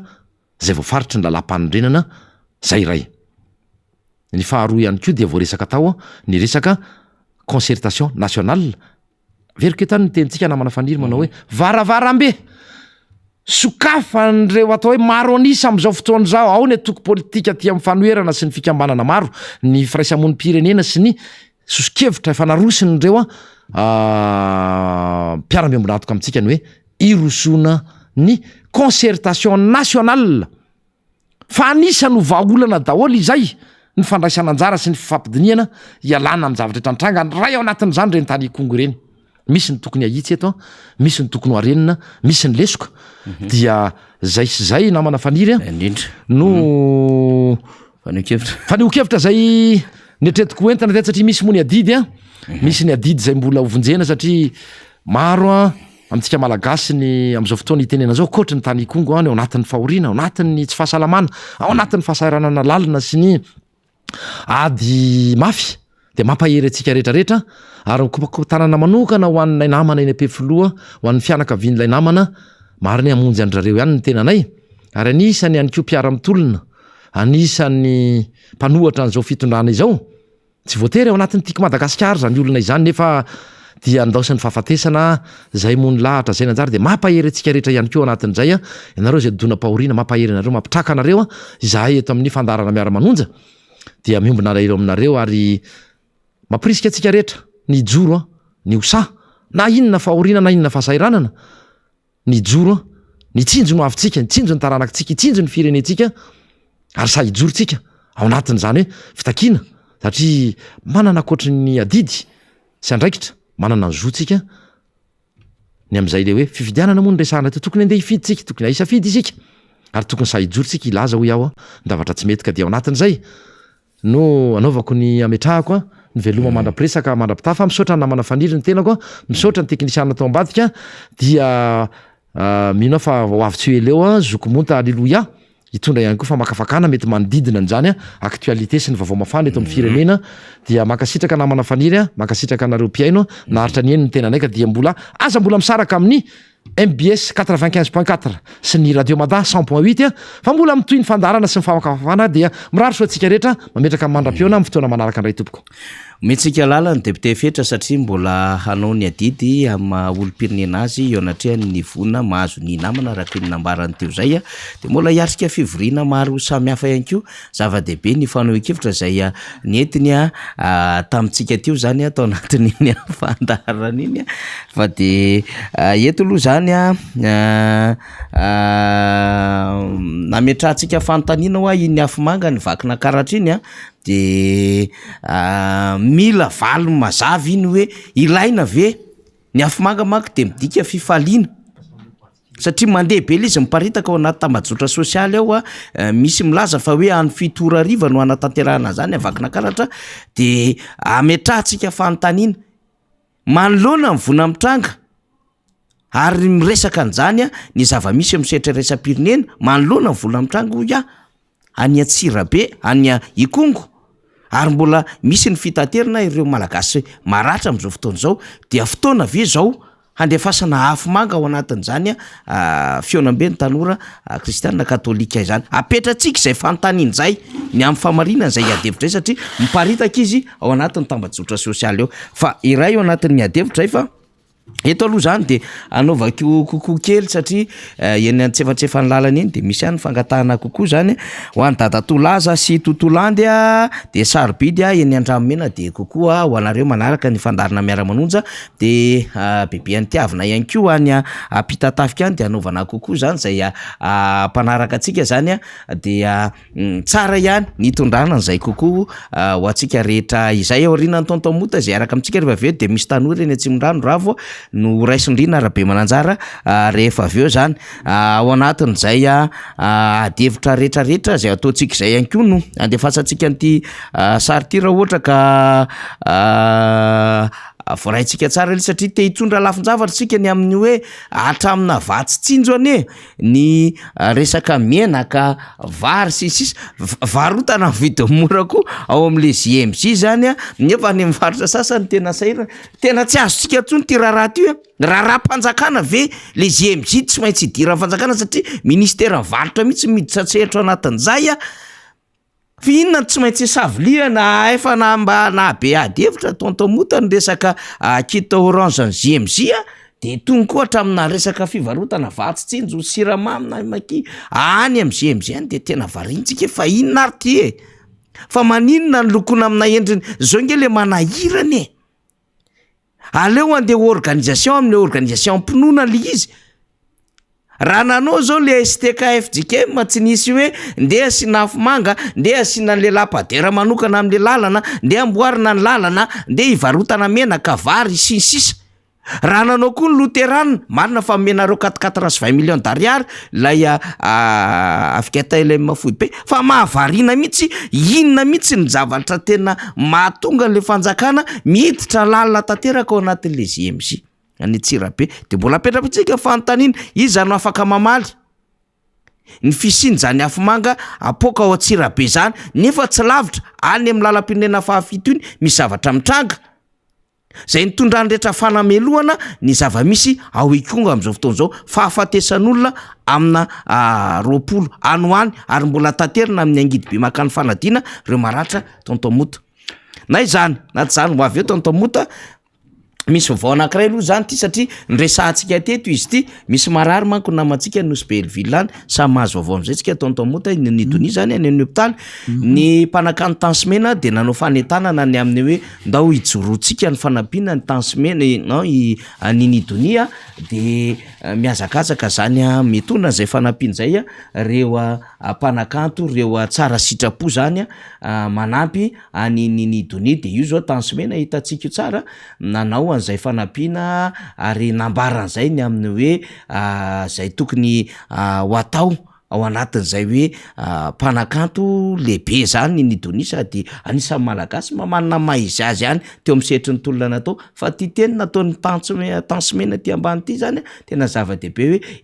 aimant ozy izy no vivant zany hoe tiavintsika mbola velona zava-dehibe zany fa tsy rehefa maty vao raha malala de betsaka zany mamaly Rélie Saintia zany efa anisany nitondran'izay fanampiana nitsidika ny Doni zay anairana ny rehetra mihitsy zany satria goavana zany hoe mpanjaka vavy ny salegy mpitolona olona tsy nangalatra tsy nandroba niaro ny tanim-bahoaka fikambanana mijoro ara-dalàna ny zafiny fotsy lazaina fa association des malfaiteurs de migadra ary marary mafy efa somary efa salamalama kely mahazo aina kely ny Doni ary izay zavatra iny no tokony hijorotsika ao anatin'izao raharaha zao be da be vaovao mandeha mielipatrana am'izao fa zany moa de ho resantsika ihany rehefa aveo fa manana minitra vitsivitsy maromaro fa mbola ho avy eo any ravo rehefa aveo fa efeto akaiketo tontomota miaraba tontomota aloha miaraba mifaniry de miaraba ireo olona rehetra manaraka izao fandarana zao na ny eto toerana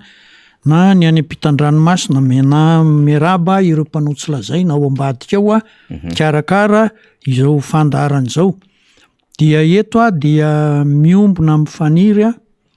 sy ireo pesehitra rehetra teto maneho fiaraha-miory am'ireo olona manana ny voina maty tany amin'ny tany Ikongo maneho fiaraha-miory amin'izy ireo aho fa zavatra de mampalahelo tokoa ny zavatra mitranga tany dia mirary fiononana sy fankahirezana azy ireo fa ny zavatra voamariko eto amin'le vaovao hatram'izao amin'le any Ikongo tsy mbola naheno fa za zany mety tsy naheno fa ny olona rehetra mety efa naheno fa dengany ka ho zay tokoa izy hoe dia nisokatra ny fanadiadiana ny amin'ny zavatra nitranga tany ikongo zao mantsy ry faniry mahatonga amin'ny teny izay satria izy misy protocole hoe eo amin'ny zone rouge de zao tokony ho nitongotry ny olona nge nitifiriny fa ny zavatra hitako tamin'ny maly to misy voatifitra any amin'ny tratra n'le olona isany fitombenana de izay indrindra de tokony hanaovana fanadiadiana fa crime nge zany raha vao izay raha vao tsy tifirinao nge nitongotry le olona de efa nijanona izy tsy nandeha tsy maty izy mety hoe tapaka ny ranjony sy ohatr'izay fa any amin'ny tratra n'le olona voatifitra zao zay naratra mitombo maty tsy any amin'ny tongony zany mety misy de izay tongotra zay satria tamin'ny 7 volana aogositra tontomota nalainy président Diderotseraka feo mihitsy ny baiko zay nomeny ny hanomezana baiko an'ireo ny akadapa teny Mahavoloa tamin'ny fotoanandro ny tifirana any amin'ny tongony zay zany anisan'ny fepetra zany fa zay mahatsara n'izay adevitra zay ho jerevan'ny faly eo izy ny vidéo an'izay diso zay manambara n'izay feo zay mihitsiny rehefa mijery an'le lafin-javatra ohatran'izao tontomota ka zay mihitsy ny mampalahelo amin'le izy fa tokony hoe ary za manamarika fa zao député Brunel nge général amin'ny polisy ny polisy mantsy ny tokony hanao ankety an'io satria raha mahakasika ny gendarme ty fa tsy miaramila na ny gendarme ihany no hanao ankety an'le gendarme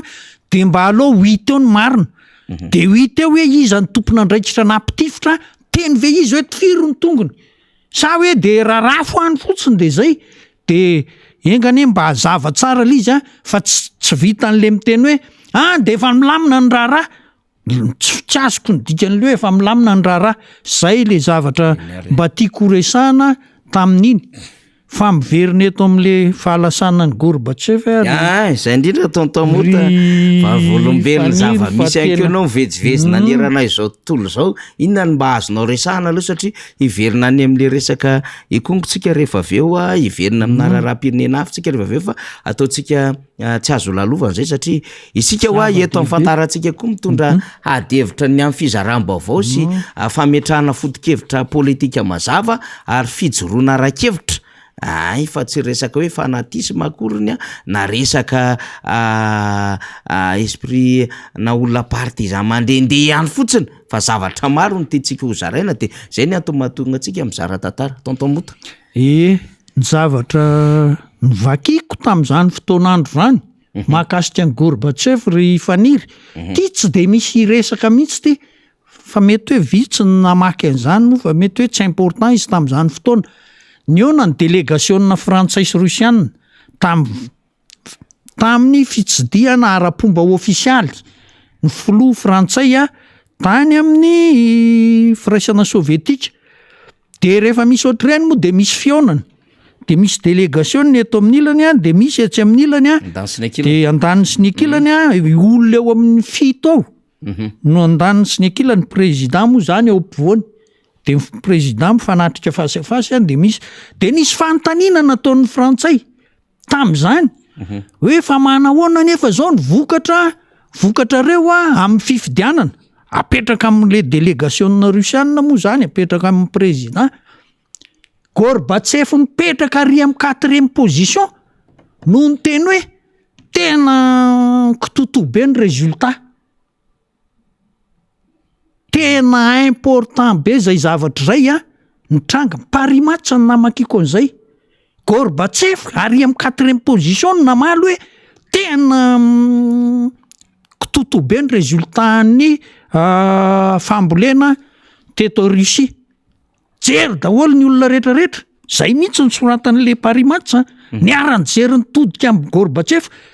na angina ohatrany hoe raha nisy lalitra fa tsy misy moa reny de eno de nijanona tapoka le najanona le fivoriana dia taty amin'ny côté frantsay zany rehefa nahenao an'izay de niezaka namantatra hoe fa izy in'olona iny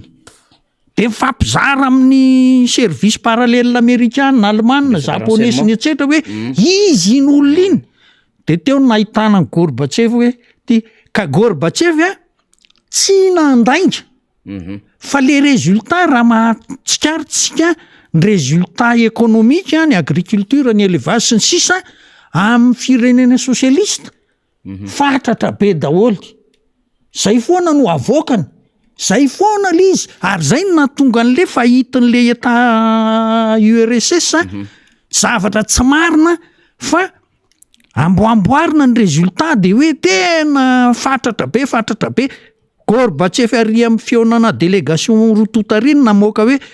tsy mandeha amin'izay loany ny agriculture russienne. Teo zany vao nanomboka niverina ny resaka, vao nanomboka niova le fomba firesaky ny russienne hoe tena misy tokony ho harenina tokoa eo amin'ny lafiny fambolena, ny fiompiana sy ny sisa ara-toe-karena. De nanomboka teo ny réajustement ny URSS dia tonga tamin'iny zavatra rehetra hitatsika ny rahantsika ny aina iny niakatra tonga ny hoe glasnost, perestroika sy ny sisa satria voatery ny recadrena mihitsy ny toe-karena russienne fa fahity. Ary zay mantsy faniry ny tena zava-dehibe tamin'iny fitondrana nisy an'ny Gorbatchev iny, satria izy rery zany nasana moka hoe tsy mandeha amin'ny laoniny. Mampahatsiaro fotsiny mantsy fa eran'izao tontolo zao mihitsy nisy fifaninanana hoe ny libéralisme, kapitalisme moa ny antsoina azy tamin'izany sy ny socialisme. De nisy ny teny hoe ny socialisme nge scientifique mandeha io, tsisy resaka io fa de tena ara-dalàna io,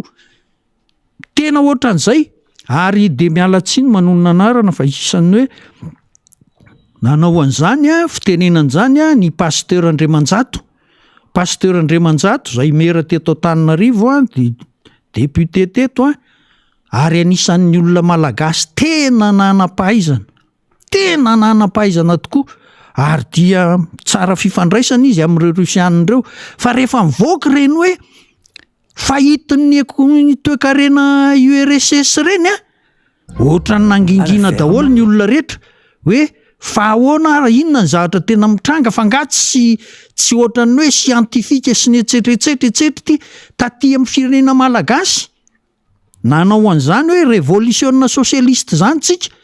ny esprit an'izany moa zany de ny fanjakana no miandraikitra ny fampandrosoana amin'ny firenena amin'ny lafiny rehetra. Dia président Ratsiraka moa teo zany de nanao ny industrialisation sy ny etsetra, ny trangany reny hoe mamso iza le nanao soja tato, ny usine isan-karazany natao tamin'izany. Fa rehefa taty aoriana koa izy tao aorianan'ireny hoe glasnost sy ny perestroika reny nitranga koa ny zavatra teto Madagasikara, reto usine ny tolo tany Tuliara sy ny etsetra nitranga teto Madagasikara fahity daholo koa. Zay le izy fahity daholo le usine natsanga ny firenena malagasy tamin'izany fotoan'androny ary dia noklasyen'ny FMI Banque mondiale hoe éléphant blanc. Zay reny aniny reny. Inona ny tena tiako hatongavana tamin'izay somary miazakazaka ihany maneho an'le izy fa zao parallela amin'le fitondrana nataon'ny Flora Tsiraka, de teo koa ny fitondran'ny président Zafy Albert, de teo ny fitondran'ny président Ravalomanana. Fa ny zavatra nitranga de izao fahita zany ny zavatra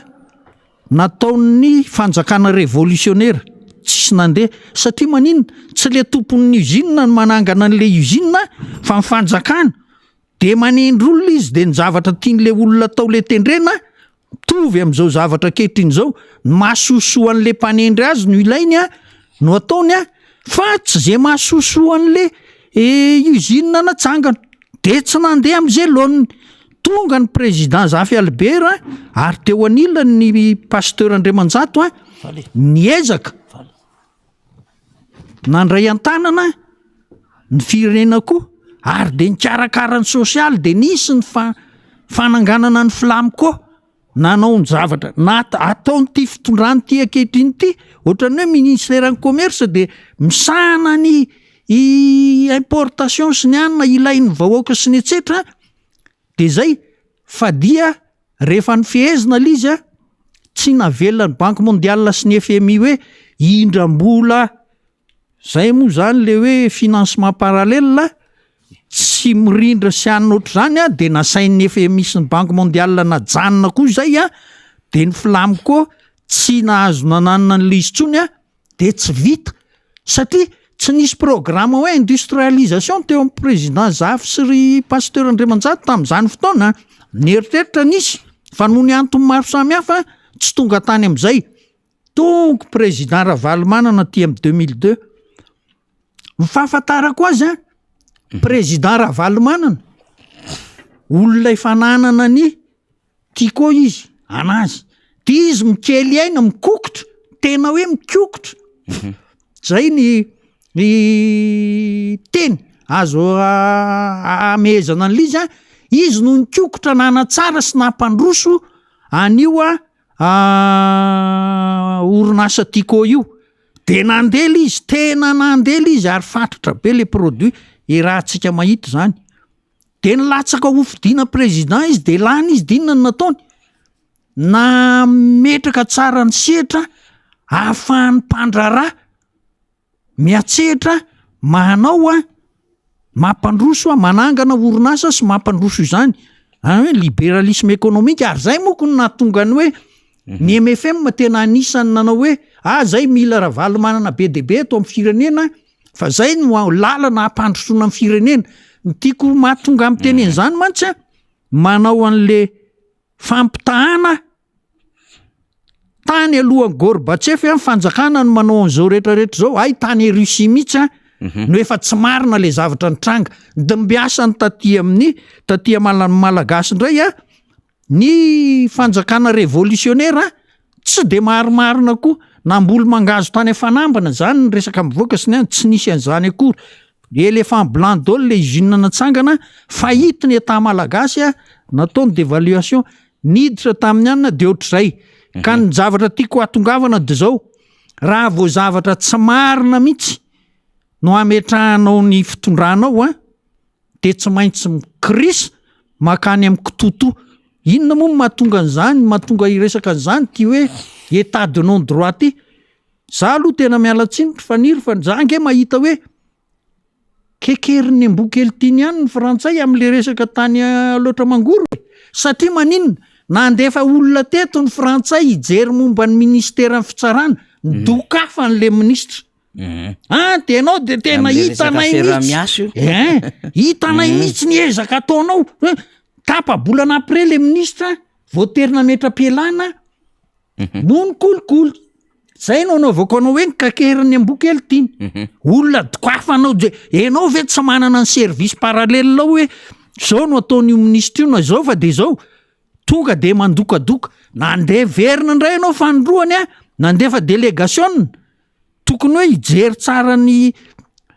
resaka momba ny fitsarana eto amin'ny firenena malagasy ianao inona ny nataonao délégation hijery momba ny hoe fitantanana ny prison ny prison de momba ny grefy nrakitsoratra ao amin'ny fitsarana fa le fomba natsarana n'le fitsarana ny appareil judiciaire mihitsy tsy de ny kity amin'ny frantsay loatra zao izy manangam-bovona amin'le izy telo vavy tany aloatra mangoro tratra ny resaka hafahafa iny ka zay no anaovako hoe misy zavatra tsy de mety loatra le aniny satria ny Union Européenne no mpiara-miasa amin'ny malagasy ary efa nangatahany Banque mondiale sy ny FMI hoe apio fanjakana malagasy ahitsio amin'ny tokony ho izy zavatra efa tamin'ny février 2021 zany de be pose reto hoe zay anao PEM zay manana ressources stratégiques zay manana an'izao mbola vao atao le forum zao le PEM eny gaga efa tialy izy zay vo hoe atao PEM de zao no mitranga tsy marina no atao anisan'ny fitondram-panjakana io nataony Gorbatchev io hoe tsy marina ny zavatra fa kitoto daholy ny resaka fambolena, fiompiana, ny toe-karena eto amin'ny URSS. Rehefa mivoaka tapoko zay zay vao nanitsiny zao tontolo zao ny ara-nanitsy ny URSS. Ka itsika eto mifiditsika hoe République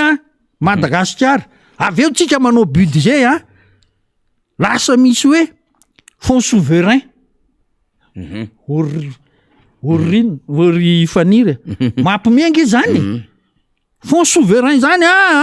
ty atokana ho an'ny mpanjaka ty. Dans un état républicain. Dans un état républicain de kitoto mihitsy. De inona? Manendry ministra izy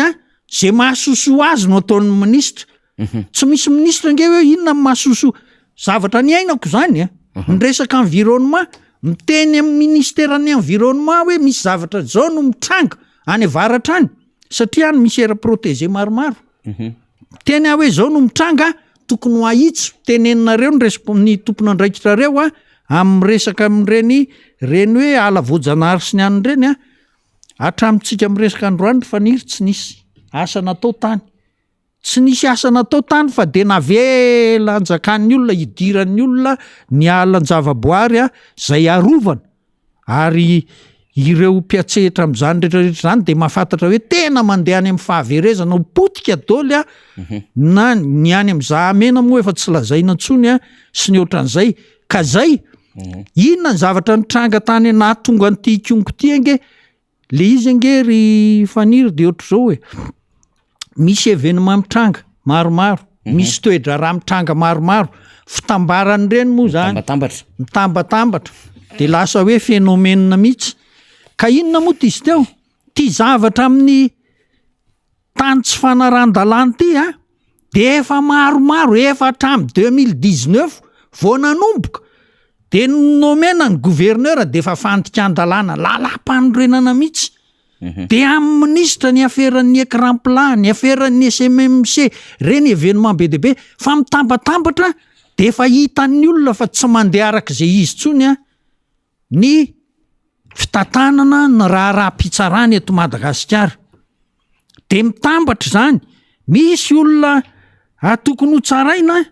tohatra ny afaka vetivety, misy ny olona tokony ho afaka vetivety amam-bolana aman-taona ary migadra ihany le olona tsy mirindra tsony zany araka ny lalàna ny ministera ny zavatra mitranga amin'ny raha-pitsarany eto Madagasikara. Ty resaka hoe resaka ankizy albinos ty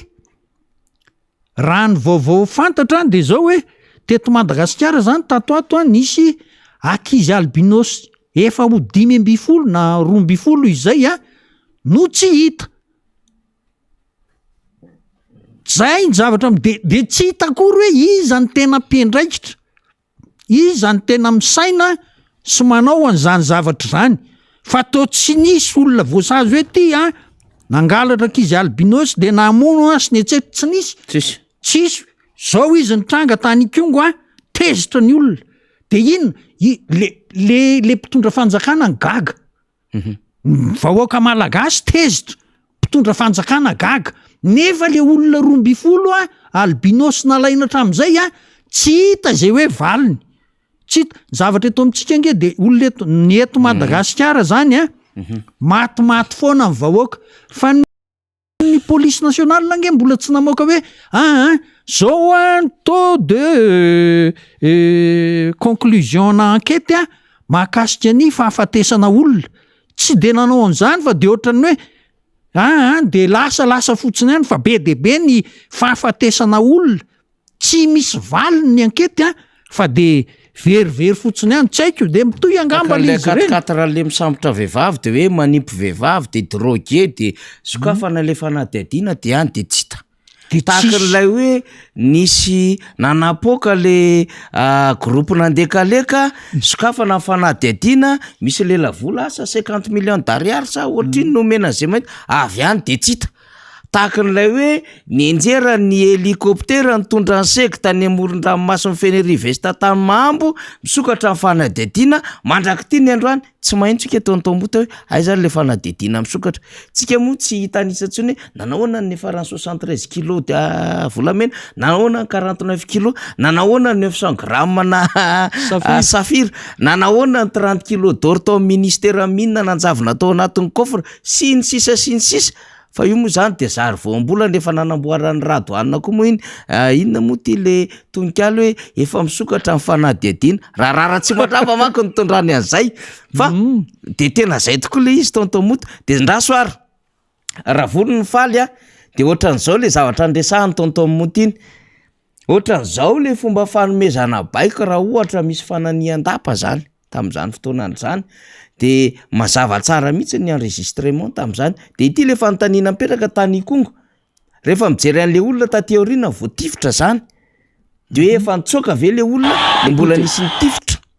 eto manko manahirana an'le raharaha manko de zao ohatran'ny za rehefa mahagaga le hoe tifidanitra mba vofe de lasa mailotsika zany de tontomota ao anatin'le izy inona moa le tifidanitra mahavofe mpianatra tsitsika resahany io le tany amin'ny université amin'ny barika dimy de rehefa mijery zany mezahana zany mijery tsirairay an'le sary tany Ikongo de hoe fa ahoana ary tony fitombenana voatifitra tony fa ahoana ary amin'ny voatifitra ty amin'ny faritra ambonin'le olona fa ahoana ary any arina marobe ny voatifitra zany hoe efa nitsoka satria raha ny tokony izy zany le mifanatrika no tokony mitrangan'izay zavatra de raha voniny faly de mba alefa kely raha diso ola izy raha diso ola izy fa ohatrohatran'izao zany rehefa mafana zany nitrangan-javatra mafy ka hoe misy mifananian-dapa misy mifidirina mifalitra mena de ohatran'izao ny fomba fanomezana tompona ndraiky mpanjakana baiko ambony indrindra zany ahafana zany manaparitaka na miaro an'le toerana zany enotsika vetivety nge. Écoutez, ordre à l'hélicoptère.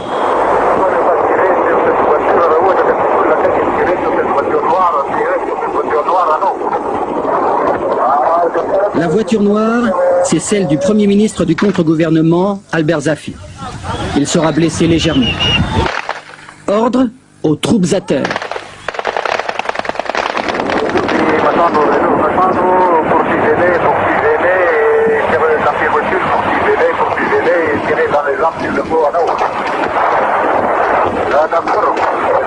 Bien reçu, tirez dans les jambes pour que quelques petites soient blessés,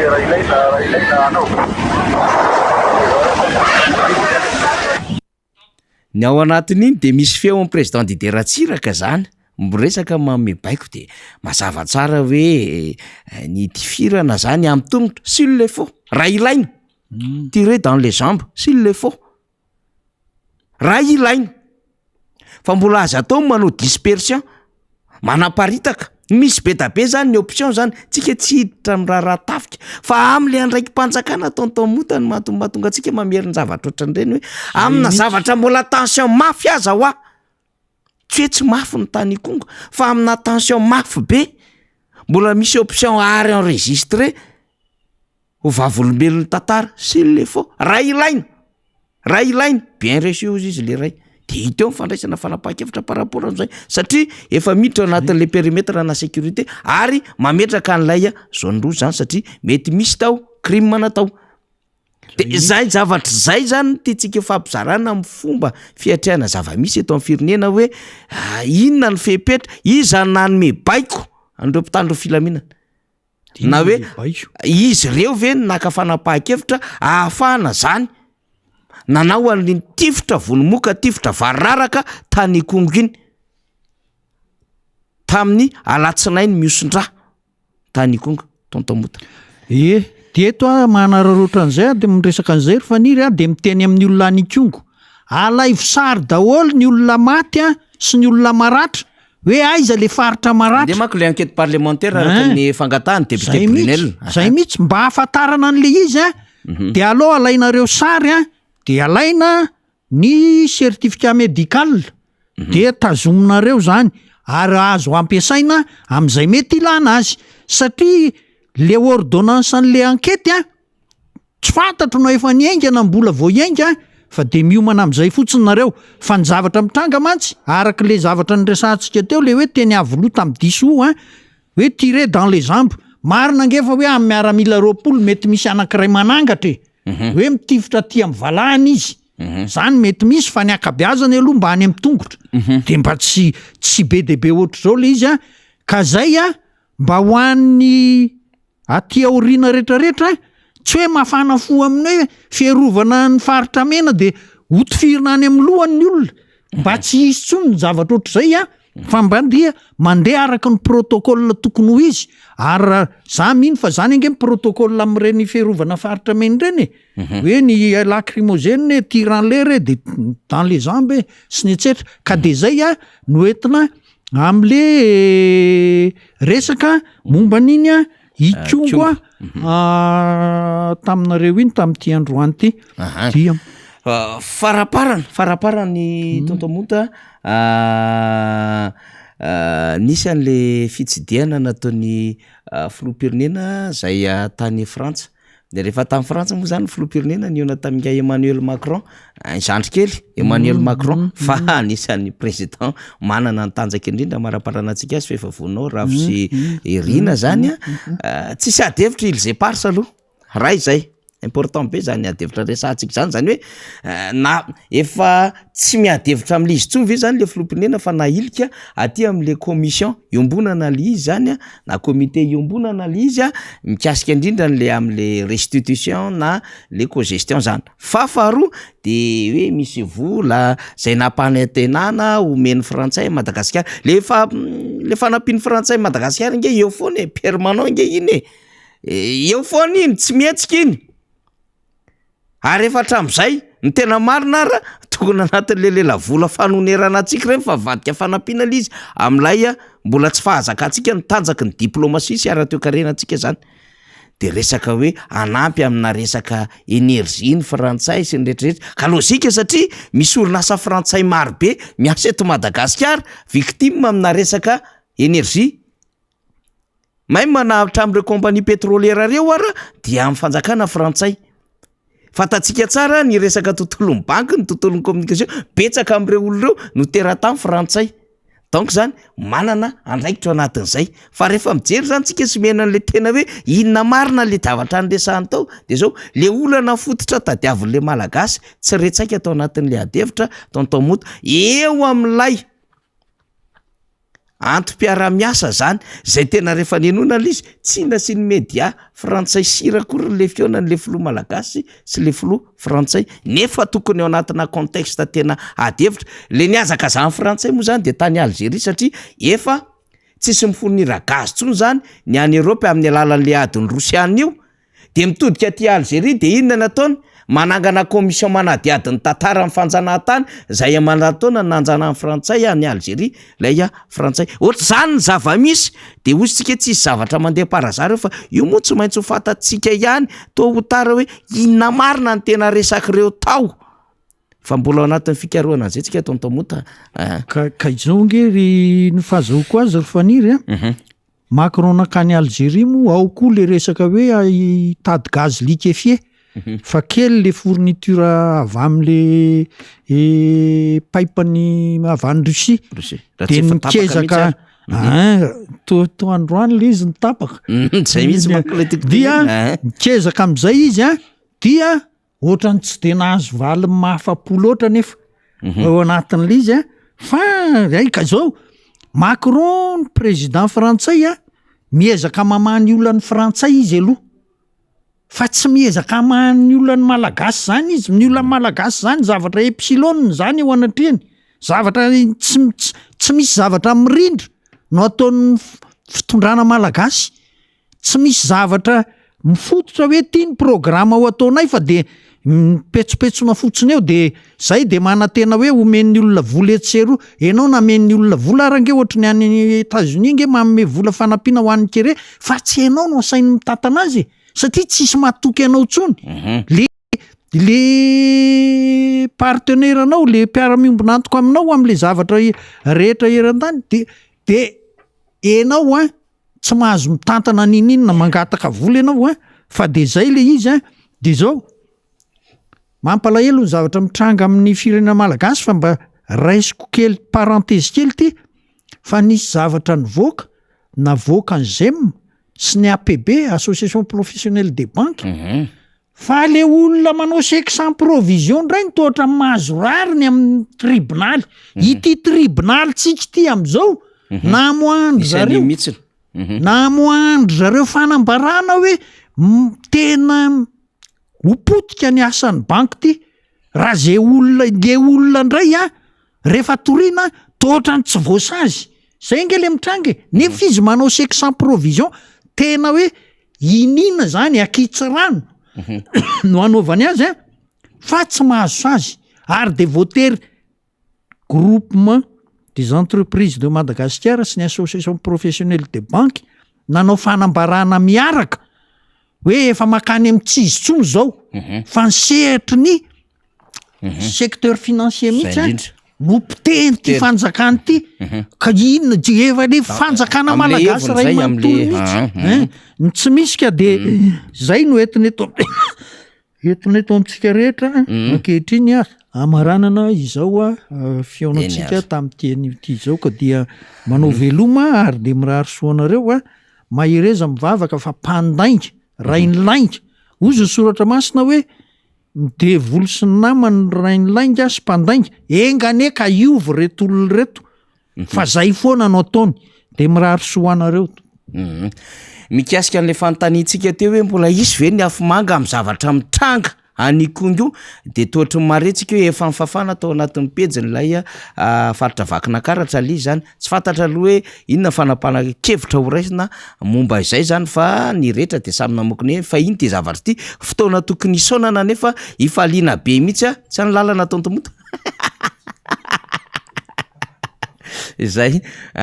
fotoana tokony isaonana nefa tena ifaliana be mihitsy ao anatin'le raharaha tena mampalahelo le izy ka zany rehetrarehetra zany ny antony mahatonga antsika miresaka ao anatin'ity adevitra ity ny amin'ny hoe tena tsy milama efa saika hiteny retsika io ndray skandale vaovao fa de hitantsika aloha zany misy namana Antsirabe manao kokoa anareo maheno am'izao fotoana zao ny ekipa rehetrarehetra ny Antsirabe any zay mifampita vaovao amintsika am'izao fotoana izao toto hoe asa androany ariva ve ony sy ny sisa fa de hitantsika deo ny fivoarany vaovao fa ny fandarantsika mbola mitoy any satria tazomitsika lavalava izy betsaka ny adevitra ho resantsika rina efa mivelona amintsika eto ndray zany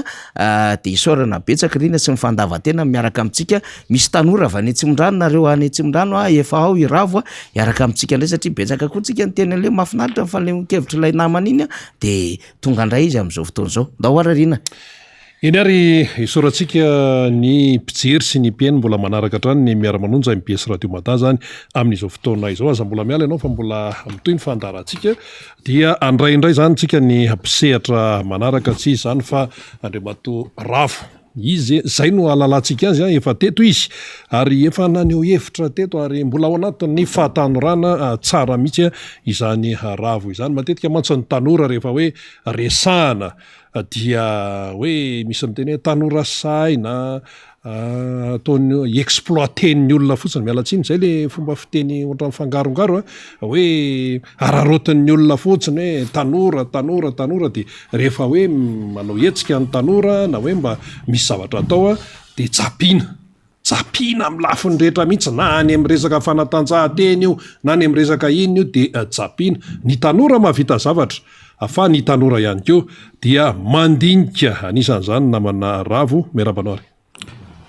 miaraba namana rina ary miaraba koa ny vahoaka malagasy manaraka ny MBS am'izao ora zao tompoko eny ary fandrona ianao zany zao miakatra eto amin'ny plateau ny MBS Radio Mada ao anatin'ny fandarana miara-manonja dikan'izany mbola misy ny hevitra tiana ho resahana ny tena songatana aloha zany de iny resaka io kongo iny hoe misy faty olona mitifiry gendarme ny olona zany dia efa apolony maty dia ao anatin'ny izay ihany koa anao idiratsika satria izao ianao zany zao afaka maneho hevitra momba an'iny ary ianao dia tsy atory voanjodina amin'ny faritry Kongo satria ianao dia iny zany ny atao hoe axe fa nandehananao foana teo amin'ny sehatra maro samihafa ndahoary Eny marina tokoa zany Andriamatorina fa mialohan'izay aloha de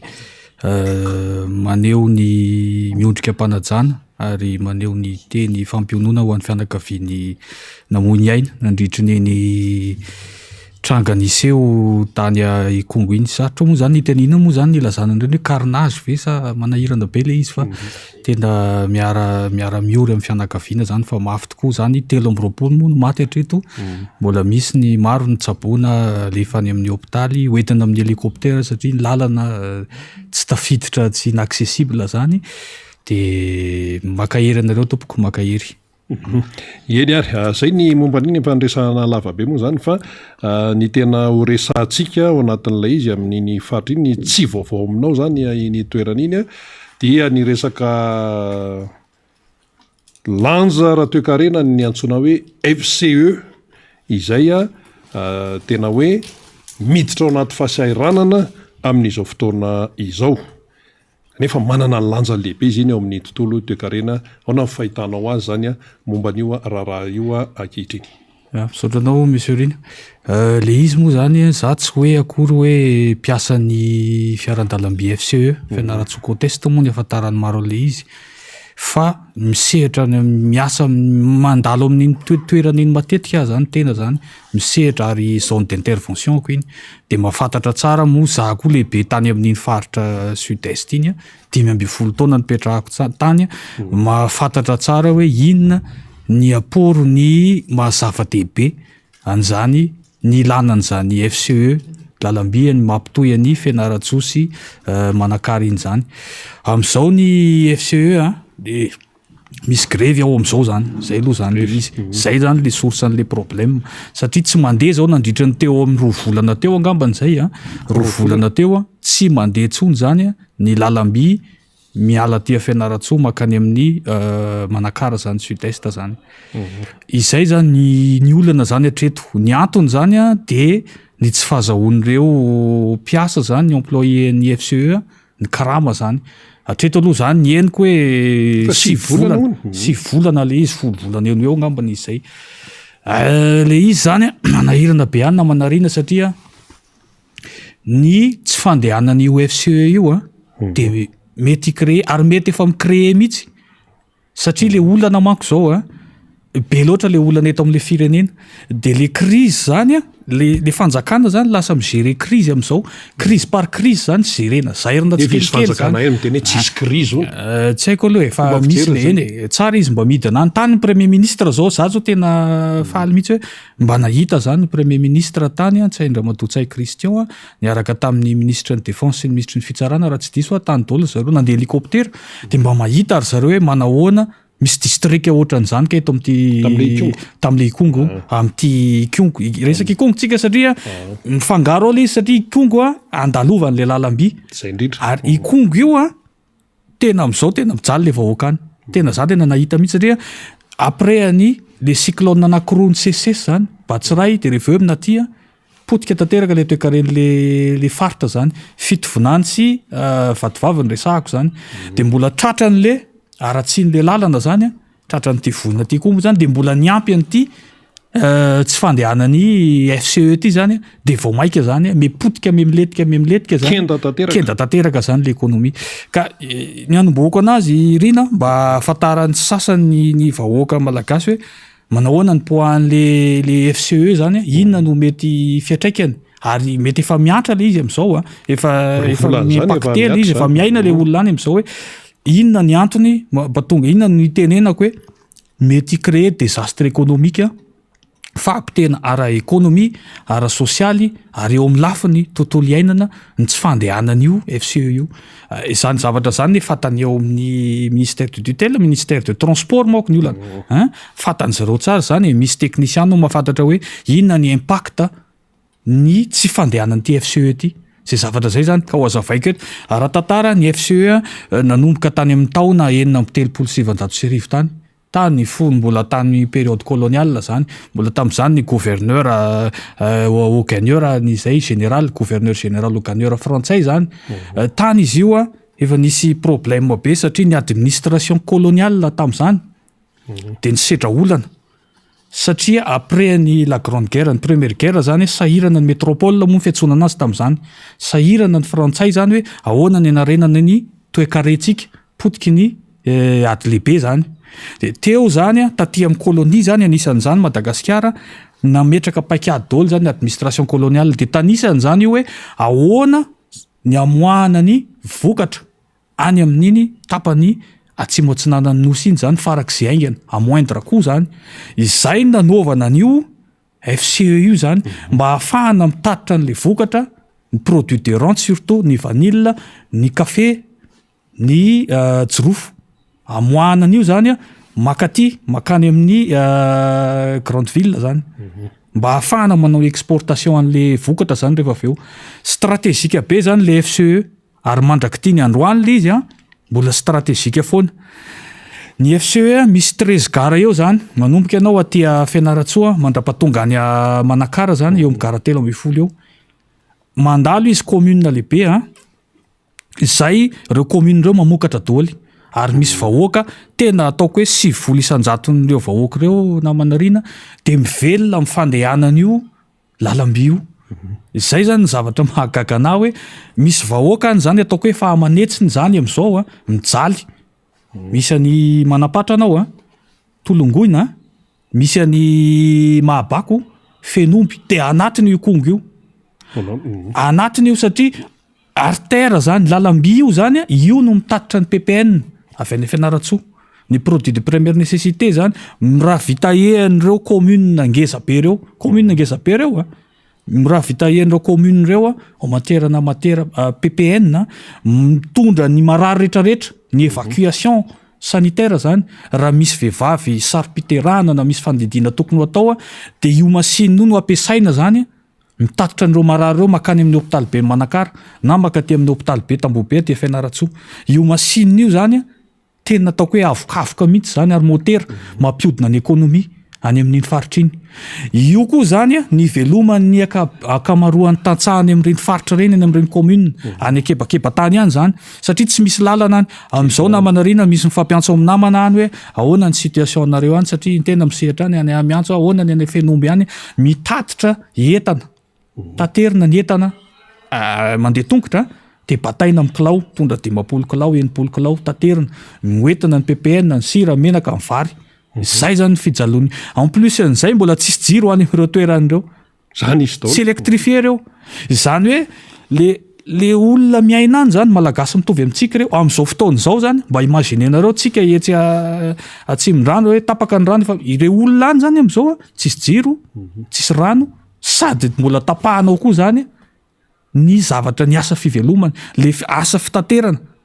magaga nefa rehefa eto misy problème hoe valonjato miakatra ny bus de miakatra présidence miaraka amin'ny an'ny solitena ny zompanjifa ny rehetrarehetra miakatra eny avoloa mihitsy mena sakafo maraina mena sakafo satria eto Antananarivo ve efa misy olana ny resaka fitateram-bahoaka de vetivety de ho réglenao zany le problème de mikoropaka fa any atsimo any amin'ny faritra atsimo atsinanana any FCE roa volana amin'izao any enjana amin'izao zany any mandeha tongotra 30 km 40 km 15 km ny olona any zany vao mahita fanafody vao mahita PPN miakatra daholo ny vidim-piainana any amin'ireo commune rehetrarehetra reo de zany zavatra zany tsisy mijery zany fa jerena fotsiny izay zany zavatra mahagaga ny tondra ny le za zany raha vao resaka hoe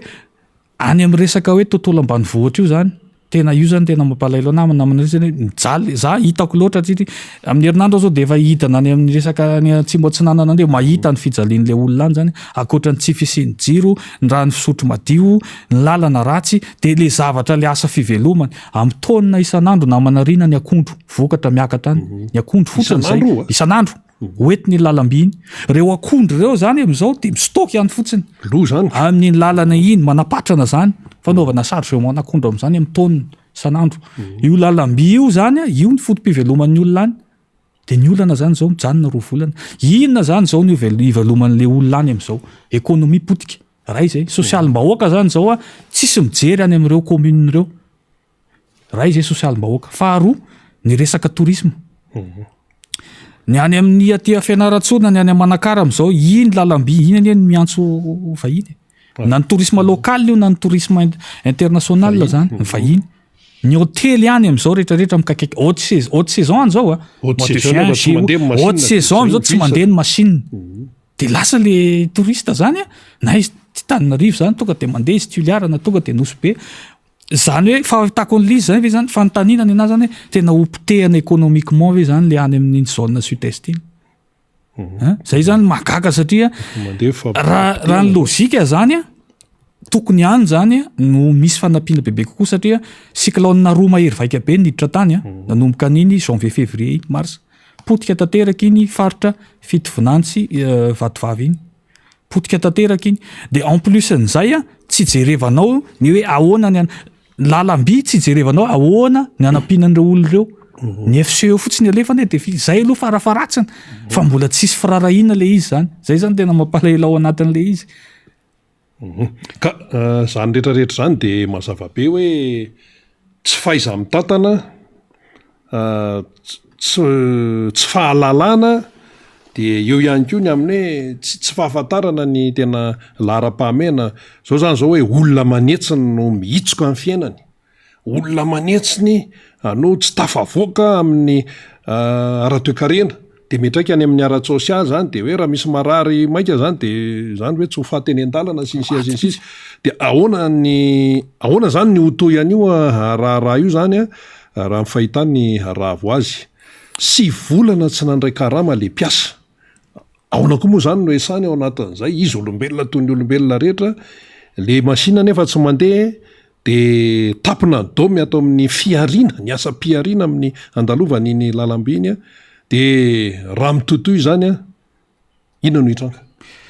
ny tranga zany explosion sociale avy any amin'ny faritra andalovany FCE sa ahoana efa anisany explosion nge reny zavatra tranga reny reny efa reny zavatra reny nefa problème reny efa ataoko hoe forme zay moa iverina kely am'le kongo namana reny anjava kely an'le izy le ikongo io manko ny olona any tena tia za fatako tsara le izy rehefa izy zany tia fihavanana le olona ohatran'ny malagasy rehetra ary io tsy solana hoe inona le ary ny olona any zay mahagagana am'le izy ny olona rehetrarehetra ao kongo mifankafantatra daholo na ny gendarmerie mifankafantatra amin'ny Iabany Bao endriny Rakoto mifankafantatra daholo hoe ianona fianakaviany ianona satria tanàna kely izy io tsy ohatran'ny Tananarivo mifankafantatra daholo zany le olona ao de ny mahagaga nefany fantatra le gendarme ao koa nefany hoe manahoana zany kongo zany izy somary mbola conservateur zary mbola tangalameny zany mpanjaka zany mbola manana toteny be any zany iny amin'ny faritra iny de mahafantatra tsara zany le gendarme any zany hoe ahoana zany ny fomba iresahana am'le olona tokony hoe fifampiresahana zany mialohan'le fampitifirana am'le izy zay fotsiny zany fanontaniako za tsy hiditra lalina am'le izy za tsy any metsiny hoe izy ny diso le olona nakeny am'le kazerna vese le gendarme nytifitra tsy miditra am'izay zany fa ny fantako fotsiny mahagagana zany hoe fa maninona quel point hoe niarovan'le fomba niarovan'le gendarme an'le le olona nanao an'le inona moa le saika anao kidnapping an'le zazavarira angalatra an'le zazavarira zany hoe à quel point hoe tonga hatrany am'le fitifirana ohatran'ireny zany le zay fotsiny zany nagaganao hoe en connaissance nefa ny anao hoe le gendarme manana vatemanjanaka any mipetraka any ary nahenao hoe raha tsy diso ohatrany nitsoka daholo le mpitandro ny filaminana atao rehefa avy eo satria fantany zareo fa raha vao mitifitra olona eo anao any kongo zany de fantatra hoe manahoana ny sanction an'izany zavatra zany zay fotsiny zany mahagagana am'izao zany lasa misy sentiment zany de haine zany entre an'le vahoaka sy ny gendarmerie nefa tsy any le izy le forme zay tsy tokony ho any le adihevitra mipetraka zany fa le adihevitra mipetraka hoe zay koa mbola eniko voafarany hoe misy vola rogony le izy misy zavatra ambadika misy gros bonnet be zany eo ambadika an'io affaire io potra zany any zany le source tokony hotrandrahana zany le izy hoe iza zay moa zany le teny foana hoe mandeha ny fanadihadiana aloha andeha le fanadihadiana zany engany mba tokony ho hita tsara ho hita fantatra le izy farany fa io ao ambadika an'io zavatra io zany zay ny tsy resahako zavatra betsaka eto sao de hoe teniteny foana eto fa le izy zany tsy tokony hipetraka any amin'ny hoe izany le nitifitra ve sa le nitifirina tsy any le débat forme iny fa le fond an'le izy hoe nisy zazavarira tao ary ny tena mahagagana le olona le namono an'le reny le zazavarira reo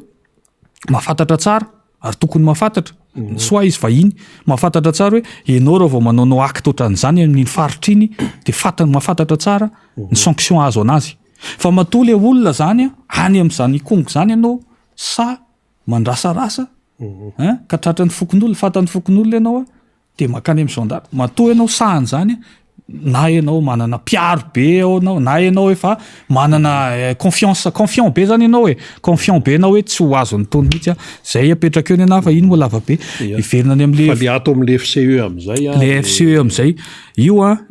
matezitra olona matezitra olona satria efa tezitra mihitsy ka petraka zay nge no ny akaraka satria ohatra ny kongony ray vao regleny io le izy zany tsy akoatra ny fampitehana ar-économie sy ny social izy fa ny resaka tourisme koa moa zany eo fa ny resaka écologie ny environnement tontolo iainana koa potika namana reny zay ny tena mampanay zay satria iny alatsinanana iny corridor iny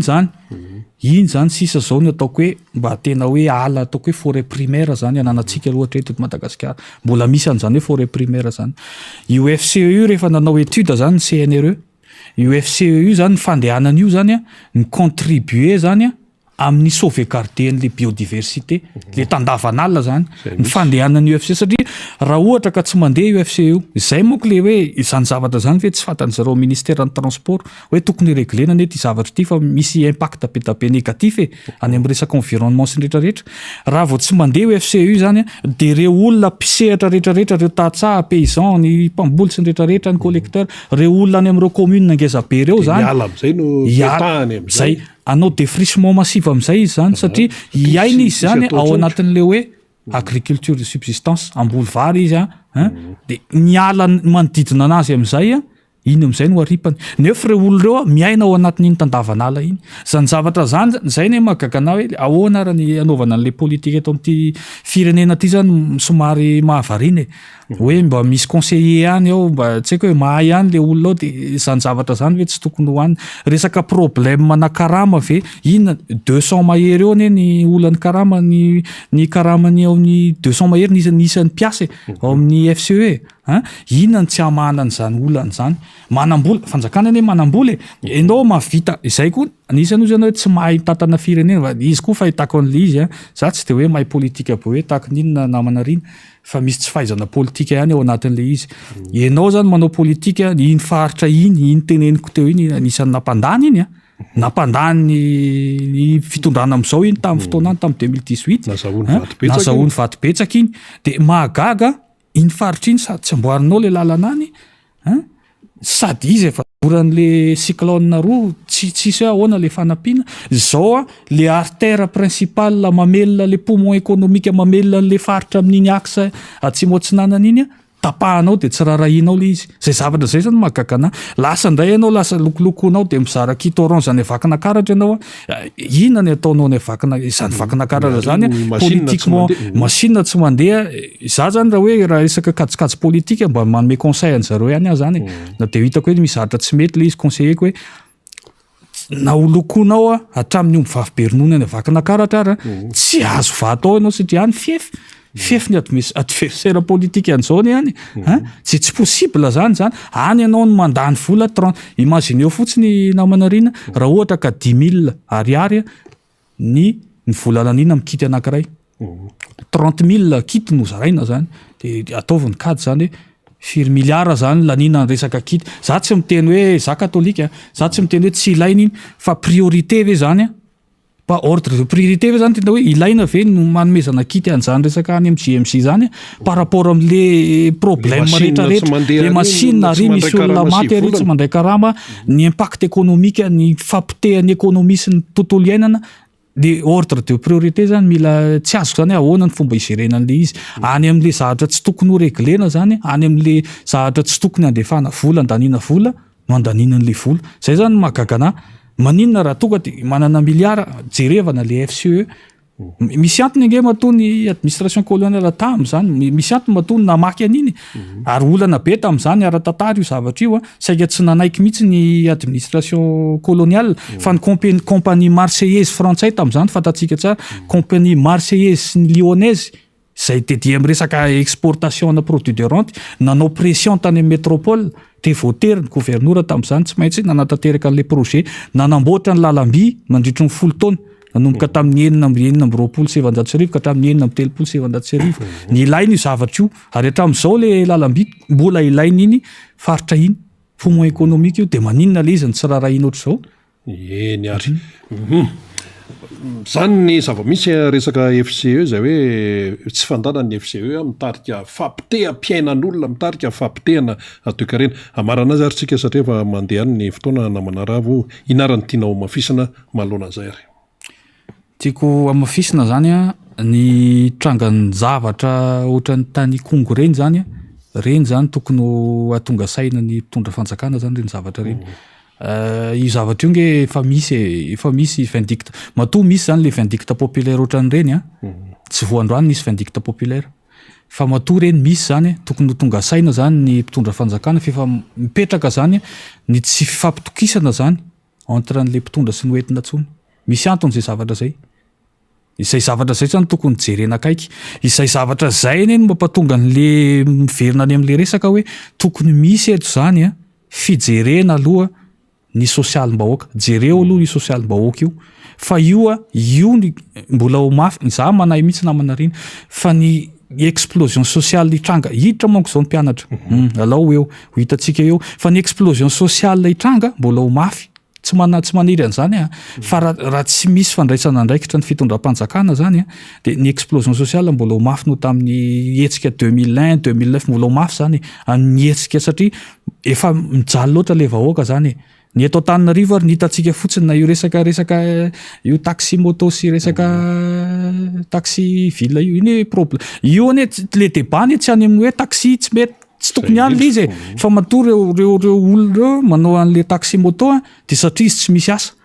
izany zany ny responsable an'izany fanjakana ny responsable an'izany tokony ararotina tsika zao champion amin'ny resaka industrialisation tokony ho réglé aingana io ao anatin'ny ray volana zany manangana 1000-2000 employé anao dia makany daholo mibany tsy olana ane zany fa maninona le izy tsy réglena fa le débat tsy tokony any amin'ny hoe taxi tsy tokony makary tsy any le izy fa matoa reo olona reo manao an'io asa io satria tsy manana very asa izy zay le fiainana zao fa misy koa ny taxi bicyclette dia ahoana indray efa taritina misarety ane zao ny olona any Anosy be any misy mikaramana zany mandeha roanjato makary dia hoentina misarety taxi sarety izay le izy mila politika mazava zany zavatra zany fa tsy ohatr' zao nitondrana le firenena fionam-be-pirenena tena vahaolana tena maholo ka izay le izy io zao le izy tsika zany tsy maintsy mijery any velany ivoaka ny velany kely felykely miana ray minitra kely namanarina amin'izao any Afrika za tsy makany ivelany fa any Afrika any Mali zao efa misy zany natsangana ny ministère de la réconciliation de la paix zany mihitsy ny Mali zao aty amin'ny Afrique subsaharienne zany amin'izao efa miroso tsy kelikely à vitesse grand V mihitsy le izy amina resaka réconciliation zany inona ny tsy anaovantsika izay ne mampatonga anay hoe maninona raha mifampiresaka fa matimaty fatany eto le vahoaka matimaty satria inona ny antony tsy fampiresahana tsy azoko mihitsy angely izy ny Afrika izay mampatonga ny tandrefana ny président Macron makaty nakany Benin zao tamin'ny mois de juillet teo nakany Guinée Bissau mikôtikôty amin'izay satria matahotra amin'le resaka Cameroun matahotra izy sao de lasa ny France Afrika zao efa karazana efa ho maty efa ho tapitra zany France Afrika zany zavatra zany tsika zany tokony mijery an'izay hoe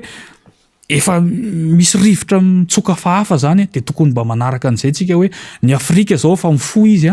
dia tokony ararotina hoe ndaotsika ivondrona tsy resaka sesy zany tsisy resaka fanarenana ny firenena ny jerena ivavahanan'ireo dia zay foana ny amafisiko namanarina hoe ao anatin'le concertation nationale tokony hijery aloha tsika le sosialim-bahoaka aloha io problème rehetrarehetra io problème n'insécurité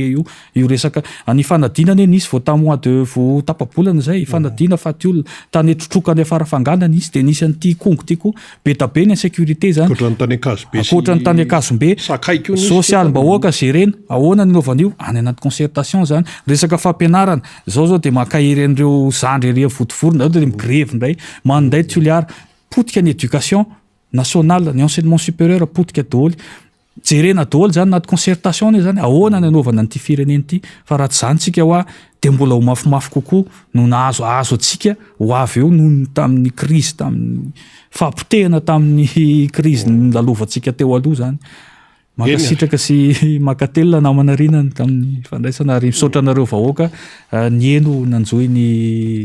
MBS eny ary dia isaorana ihany koa zany Ravondrena Solo izay tanora vao eritreriny mandinika ny raharaham-pirenena, miaina ny raharaham-pirenena malagasy toy ny malagasy rehetra, nitondra n'izay fomba fijeriny ny raharaham-pirenena izay. Isaorana ianao naharitra hatramin'ny farany, na ianao eto toerana na ianao any ampitan'ny ranomasina, isaorana ihany koa ilay nahary nitantana antsika hatramin'ny fiafarany ity fandarana miara-manonja MBS Radio Matin ity tamin'ny androany. Veloma tompoko.